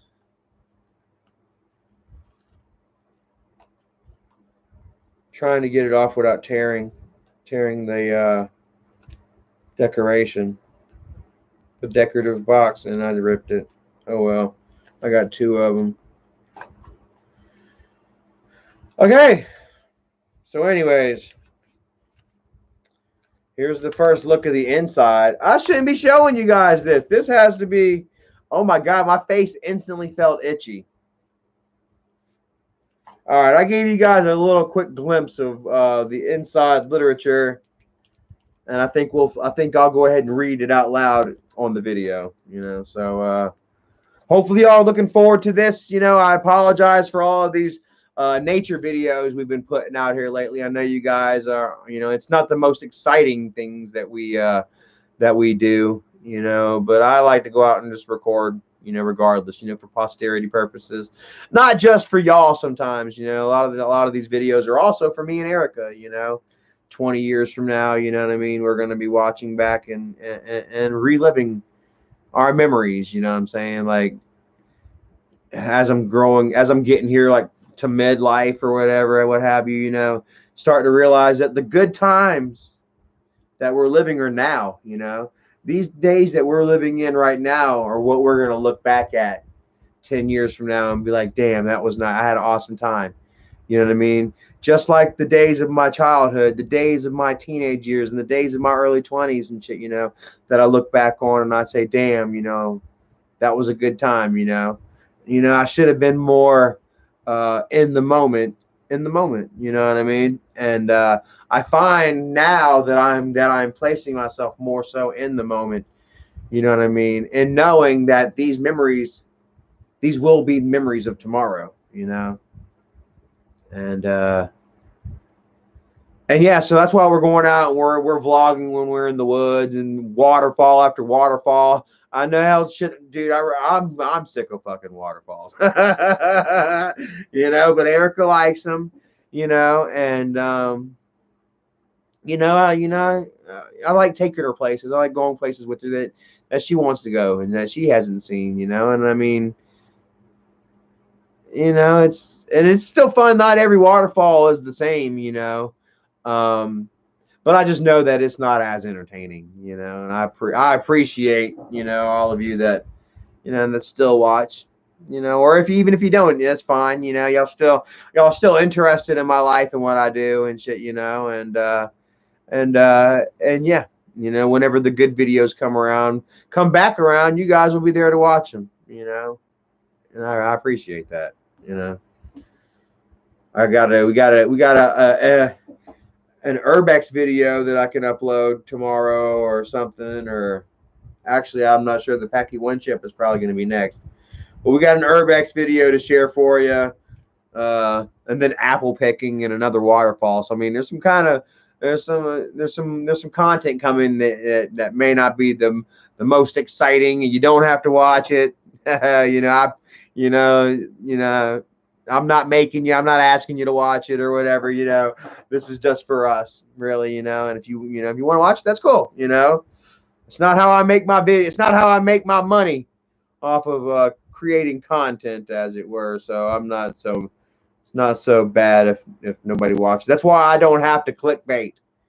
You know, I don't have to over dramatize, everyday situations in my life, for to try and sell the video to anybody, because I don't need to sell it, I make money working not a 9 to 5, but, working on a daily basis, earning it, creating a career for myself, and the vlogs and stuff are pretty much just a byproduct of my life, and I love sharing it with you guys. So, Fire Death Squad. I hope Jonathan Haldeman goes live. He is the most funny guy I have ever seen. It's because he's a fucking basket case.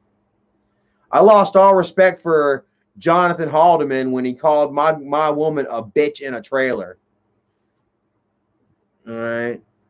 Jonathan is fucking jealous of my Erica. And he's fucking jealous of me for some fucking reason. And he wants to take it out on her. You know what I'm saying? Talk shit about me all you want. You know what I'm saying?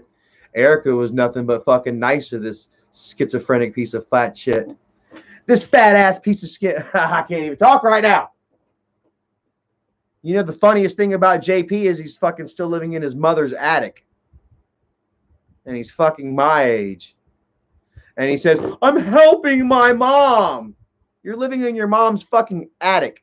Spending all your money on fucking movies and fucking posters and shit. Fuck out of here. I hate when people say that. Like fucking Lauren. I'm helping my mom. No, bitch, you're fucking living in your mom's spare bedroom. Sleeping till fucking 9 o'clock every night. Tiptoeing around the real issues, which is that your ass should be in rehab.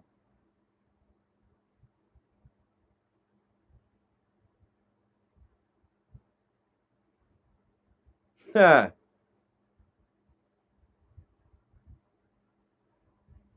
Man, I can go on and on, bro. That's what I say. The funniest thing about fucking Jonathan Haldeman is that he's fucking a grown-ass man living in his mother's attic. Mooching off his mother.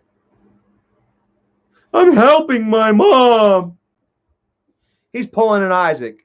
He's squatting somewhere, ain't paying no fucking rent. He's pulling an Isaac. He's squatting in a fucking house that he doesn't own.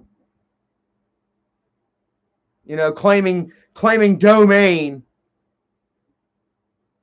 over something that he doesn't fucking own or contribute to.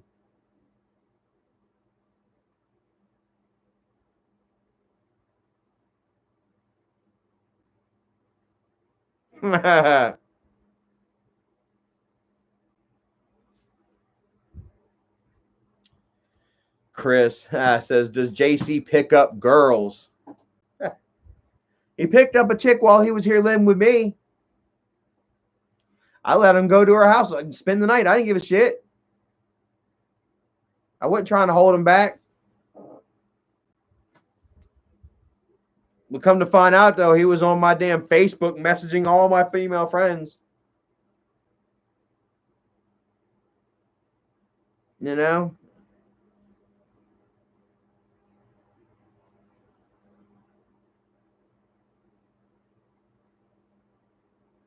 Flacco says, Charlie, where's my drunk rant? Where's that video of drunk Flacco? Let's see here. He says, I'm making an ass of myself. Who remembers that?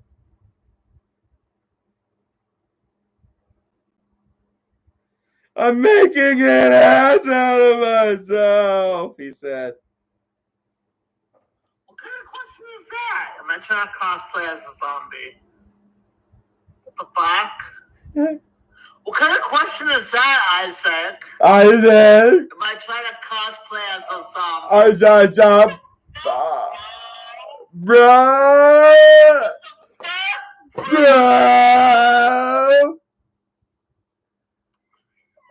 Ah, look out. What the fuck, bro? Oh, God.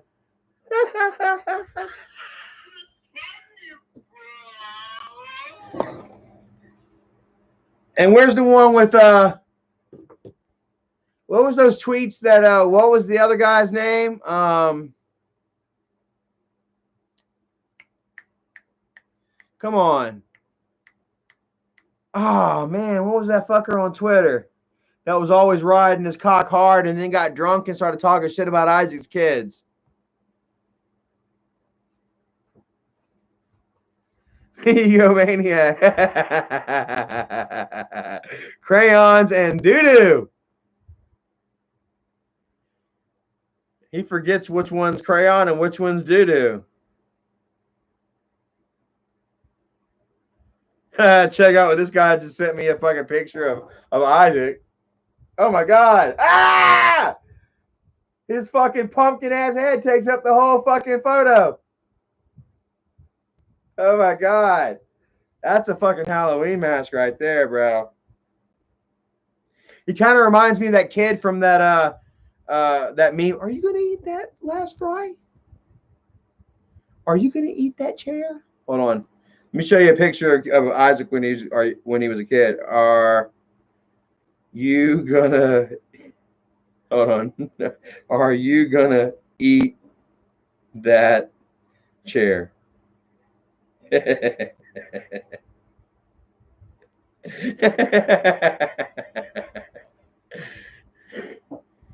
This was Isaac when he was a kid at his fifth birthday party at McDonald's.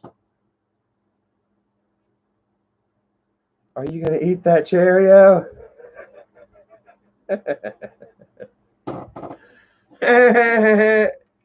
Now, you know, I can't be laughing at this though, because actually this child died, man, here recently at the age of like 27 or something like that. Somebody's sending me a message. Sorry, I can't talk right now. I'm busy.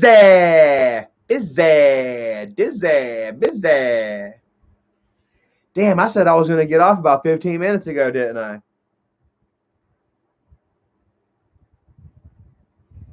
I really appreciate you all joining and shit tonight, man. It's been a lot of fun, man. What do y'all think? Shared a few laughs, a few truths.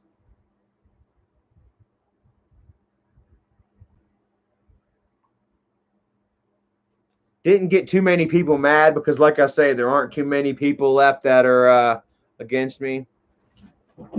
Ooh, that was juicy. I'm gonna give myself pink eye if I fucking fan that up too fucking fast. This crew definitely crap dust in the air.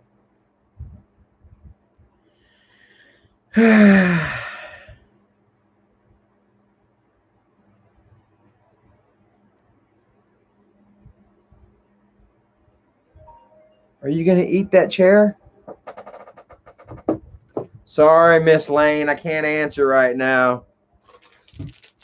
Have a look at that. Anybody seen these yet? Skittles Shriekers. Some are so sour that they'll make you want to shriek. I was gonna try these tonight, but hell, it's already at 10:30. So, anyways, I guess we'll go ahead and wrap it up here, man. It's almost 10:30, getting on that way, and I'm ready to go probably sit outside for a minute. It's 63 degrees and clear, nice and cool outside. It's probably cooler outside than it is inside. I'm really enjoying this the change of weather right now. Got me a new jacket. Well, not new, but what do you guys think? It's kind of military. Kind of my style I'm kind of going for this season. Bought it used. Still trying to figure out where all the pockets are because they're everywhere. Got a pocket right here, right there. Bim, bim. It's kind of Rage Against the Machinist-esque. And yeah, now that it's kind of starting to cool off outside a little bit, you know what I'm saying? Even just a minute hair of a degree, you know, any excuse for me to put on a jacket and kind of go sit outside and bundle up. You know, this morning I was like, it's cold outside, when it was actually just pretty cool. Dory Des, thank you so much. It was a good session, man. I love you all, bro. It was a lot of fun.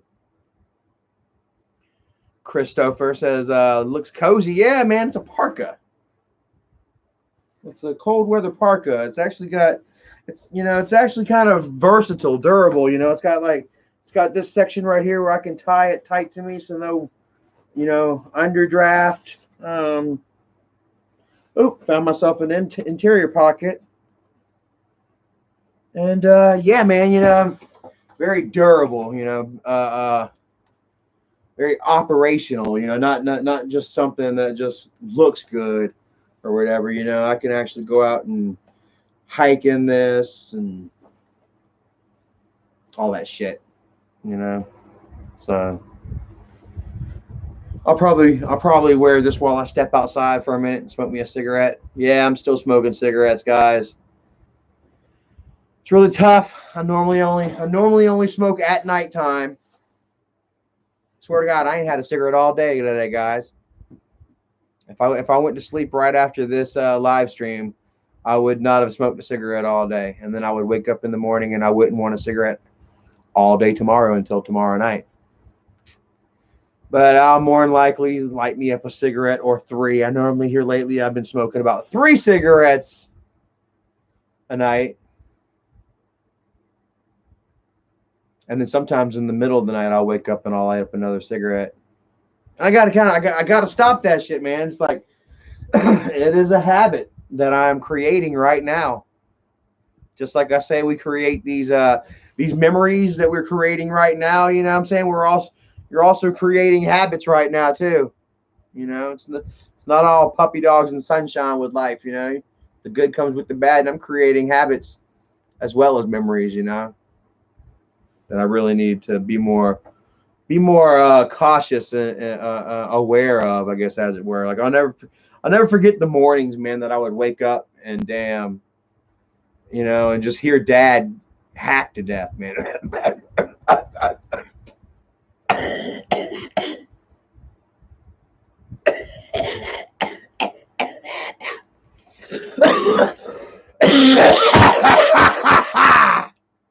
And right when you thought that he'd be done with it, man, he'd go about 10 or 12 seconds or so, man. You'd be like, all right, he's done got it figured out. Then all of a sudden you'd hear.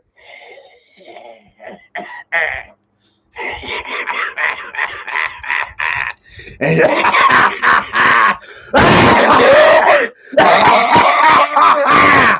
he's trying to get that fucking phlegm out, and he's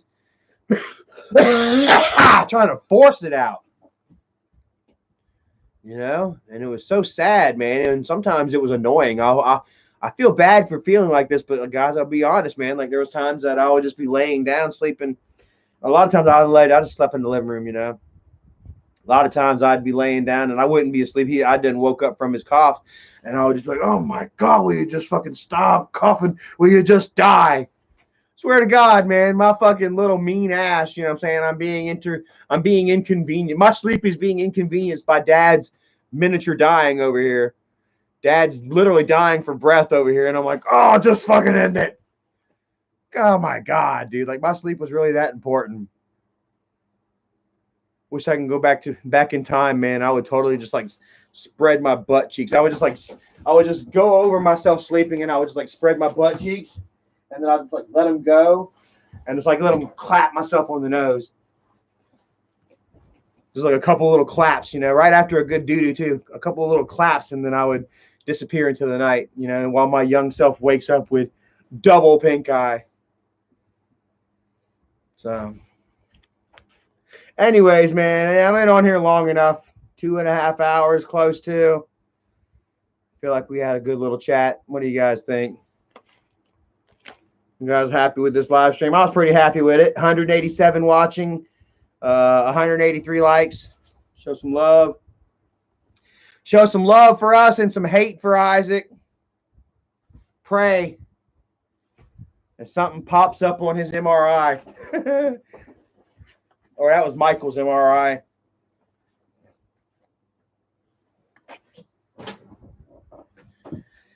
Yeah. Pray for me too. I need it. Because here I am praying for the downfall of others. And I know some of you guys are like, damn it, Charlie, that's a slippery slope you're on right now. And you're right, it is. Part of me is joking, okay? Like, a big part of me here is joking. You know, when I say that I'd like to see Isaac die and go to hell. You know, a very violent death, you know. But it's just, you know, just a little part of me is for real. So, yeah. Anyways, man, thank you all for watching, man. Brandy Renee, Cody, Ben Bolin, Big T, Ginger Lane, Jennifer Baby K, William Gabriel, Epic Paul, Bub, War Daddy, Zigzag. Oh wait, are they live right now? Oh man, they're trying to. Are they trying to compete with Charlie again? Like, man, dude, like, come on, man, really? Let's see. Did they go live? Is it? Let's see here. Is it Slob Mob?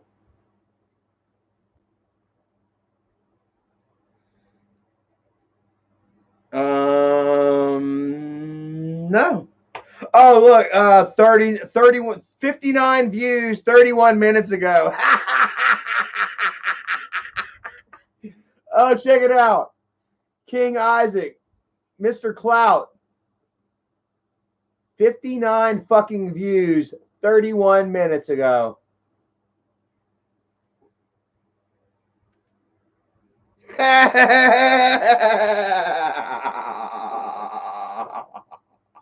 right, I'm losing my mind, guys. Definitely losing my mind here.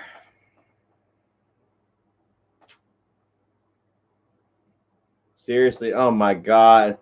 A guest mob resurgence, bro. 59 views, 63 views, 106 views, 173. Dude, look at the views.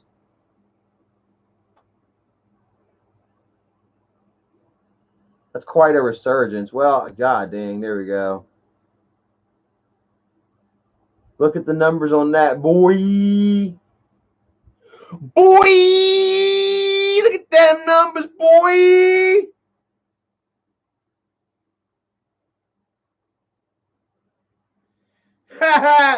You got fucking Larry H went live. He's live right now. Motherfucking 31 watching.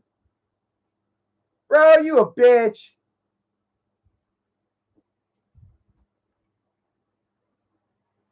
Don't nobody give a shit about Uno. Don't nobody give a shit about Predator Hunting Grounds, Cold War, Labor Day, Among Us. Don't nobody give a shit about that.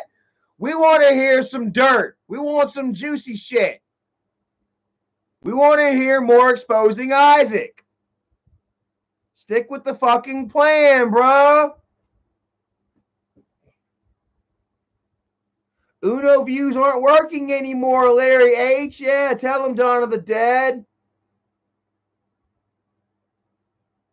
Much love, Angry Junior. We love you, little brother. Everybody go check out his YouTube. Go ahead and send a link, share a link on your YouTube, Junior.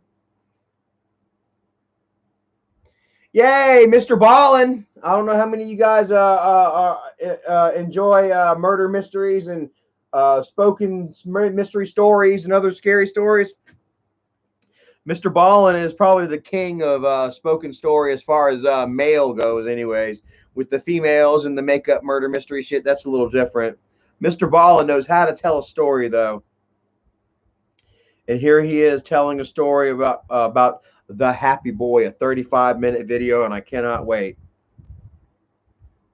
I've got headphones, that I listen to at work, and I've been listening to a shit ton of Howard Stern here lately. I've just kind of here past couple of days, probably since yesterday, was looking for other shit to listen to, and I got back to Mr. Ballin, and he's fucking crazy. He's awesome as shit. He really knows how to tell a story. And I had such an awesome day just listening to crazy ass murder mysteries and shit. Getting myself all psyched up and in the mood for Halloween, man. I'm so happy, man.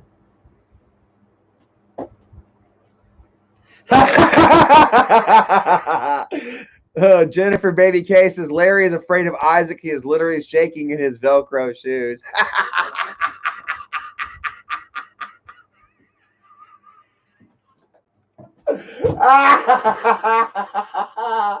Motherfucking Velcro.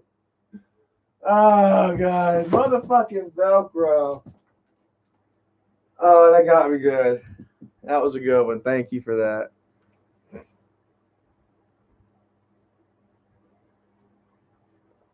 Brian Sullivan says, Debbie got a strike after you showed the picture. Huh? Debbie got struck. Debbie, man, she's a bitch too, bro. Like, she didn't have to do Doug that way. Fucking bitch. All over a fucking a couple of Adderalls and a fucking refrigerator.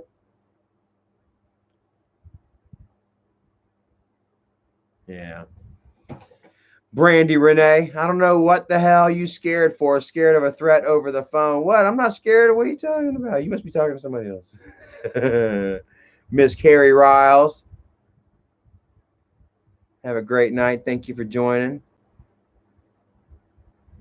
Epic Paul says he's in film and audio in high school and can choose to stay in the class for the next 4 years and get a degree. Hell yeah, go for it, man. Anything that, you know what I'm saying, to further a career and education, you know what I mean? And if you're, if you're obviously into it, man, doing what you love rarely seems like work, so. G-Banger, have a great night, man. Thanks for joining us. Rough Zat says, yeah, the Xbox got the One X, yeah, man. And it's my favorite, bro. I've been really enjoying it here. Lately, I haven't been playing so much games, honestly. Like, I come home and I just feel so tired that I'll play like 1 or 2 rounds of Jason, and then I turn it off. We'll end up watching the challenge until we go to bed, But, hey, Penny. I want to say hey to everybody. Say hey, Pee-Pee. Don't mind the tiles. They're falling apart. They're falling off the floor. Bye, Pee-Pee. Oh, it's my girl. She's not poisoned by the bees anymore. She's all right. I think the memory still haunts her, though. She nah, she didn't. I was about to lie and say she had a nightmare the other night, but that's not. She didn't. I didn't hear her have a nightmare. All right, man. I got to get off. It's 10:30, man. I keep telling y'all I'm going to bounce, and then like a gummy bear, like Michael, man, I got to boing, boing, boing, boing, boing. Got to bounce. Gummy bears bouncing. Hey, man, don't say you didn't fucking watch Gummy Bears, though, when you were growing up. I did anyway, man. Gummy Bears was on Fox Kids, and I think it was like, shit, probably 4th grade, 5th grade. I'd come home and watch Gummy Bear, maybe 3rd grade, bouncing here and there and everywhere. They are the Gummy Bears. Yeah. Thank you, Miss Ginger Lane. Says Charlie, as long as you have been off alcohol, you are a badass. Not many people can do it. I mean, yeah, we all can do it. We all can do it. We just gotta hit that rock bottom. We gotta find that finality in us, Find something that we like more than alcohol or dope, Adderall, meth. Hey, check this out. Ex-WWE star Al Snow Heroically saves child from ocean riptide. Check it out.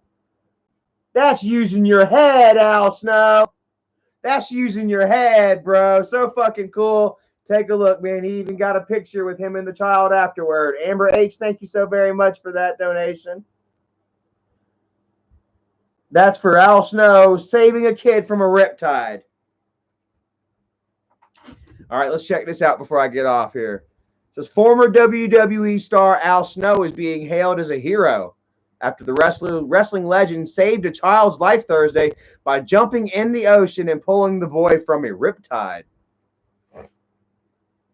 Here it says, the incredible act of bravery all went down at Santa Rosa Beach in Destin, Florida, when Snow, who gained fame in the 90s for carrying and talking to a mannequin named Head during his matches, said he heard yelling and screaming while he was in the water.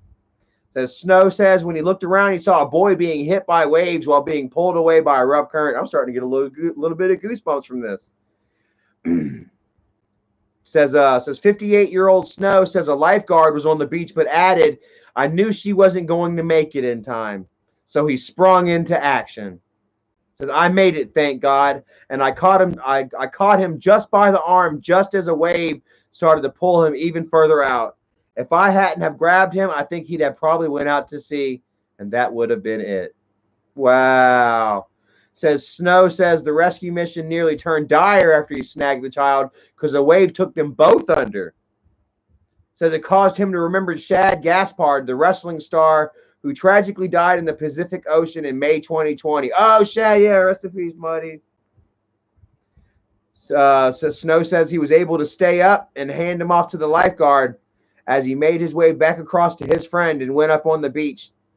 Said he felt like he was about to collapse. He was so exhausted.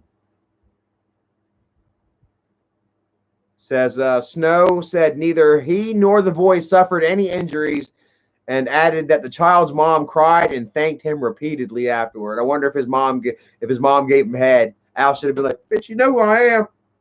Huh? Head! Head! Head! She's like, what do you want? Head! Head! Head! She's like, here's $20. So then a lighthearted moment after everyone was safe and sound, Snow says a couple on the beach actually recognized him from his wrestling days. How about that?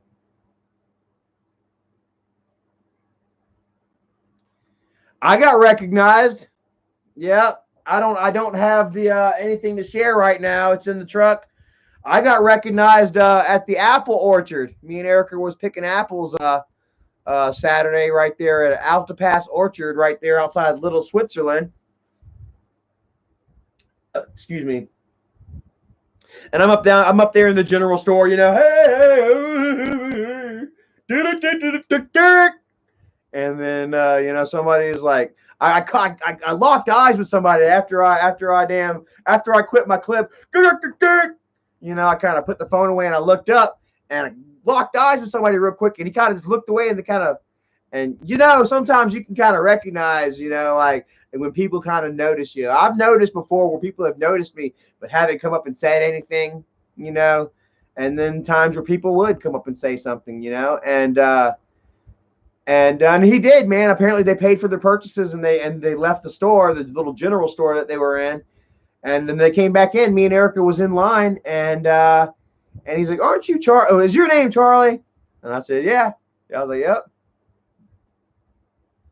And it was cool, man. He was really cool about it, you know. And thanks, man. You know, like I love you guys, you know, yada yada. And I thanked him for being nice and coming up and saying hello. And fucker ordered the last slice of goddamn apple pie.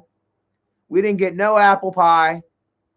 Damn. And then as we were walking back out of the general store, ending the vlog, he come pulling up. He had this really badass it's like a Pontiac GTO or something, but he's got this wrap. He's got this Japanimation skin wrapped around it, man, with the neon lights under it and shit. I'll show you guys. It's a Malibu Dobby. Everyone go to let's go to Instagram and check it out right now. As a matter of fact, I remember his Instagram name, but I thought it was really cool. He recognized me and shit, you know, and he's even in the video. I got him in the vlog.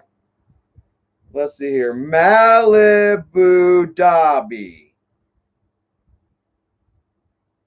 Yeah, here it is right here. Happy Labor Day. He was at Bear Den Campground with us. If y'all watched the Bear Den video here day before yesterday, y'all will recognize that lake right there. Pretty cool ride right there. Malibu Dobby. Everyone give them a like and a follow. Heroes and villains both thrive on violence, but we're still categorized. In the end, you're just a tool for violence, made to keep us down. And violence only breeds more violence. Tomura Shigaraki. I'm not exactly sure what that's from.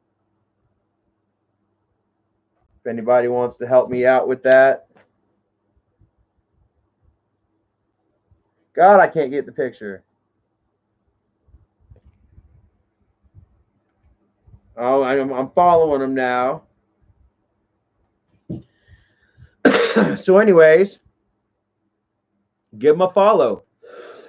At Malibu Dobby, 1258 followers. Showing some love right there.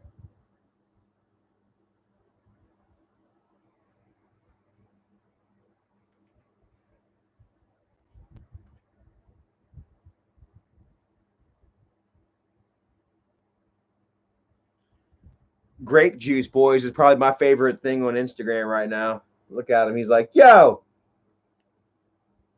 Steve wasn't talking to any of y'all motherfuckers born after 1997. He's like, fuck y'all.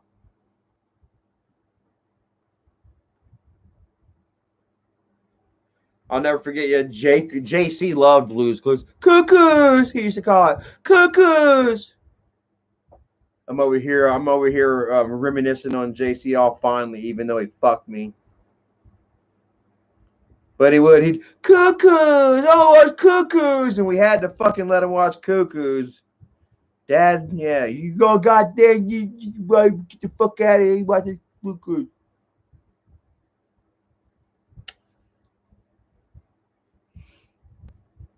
All right, I got to get off of here, man. It's 10:40, man. I love you all. Mwah, mwah. Thank you for watching. I still haven't decided yet whether we're going to eat these live or we're going to do a video.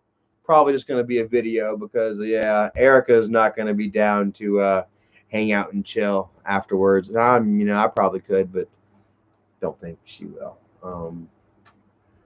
Yeah, so probably look forward to this video probably tomorrow. If not tomorrow, definitely Sunday. We're going to feel the burn. I wish you would just die. No, we're going to feel the burn, and we're going to accept the challenge. Carolina Reaper plus Scorpion Pepper. So love you all, man. Christopher, Cliff Long, Blubber. Ooh, you can give you a little wiggle of my boobs here. Ooh, pew pew. Love you, man. Trenton Allen, man. Love you, man. Ollie, Jennifer Baby K, Amber H, Ginger Lane, Chicken Nugget, Adam Ritter, Zigzag, Jennifer. Love you guys. And I'll watch y'all next time. I gotta get off of here. Peace.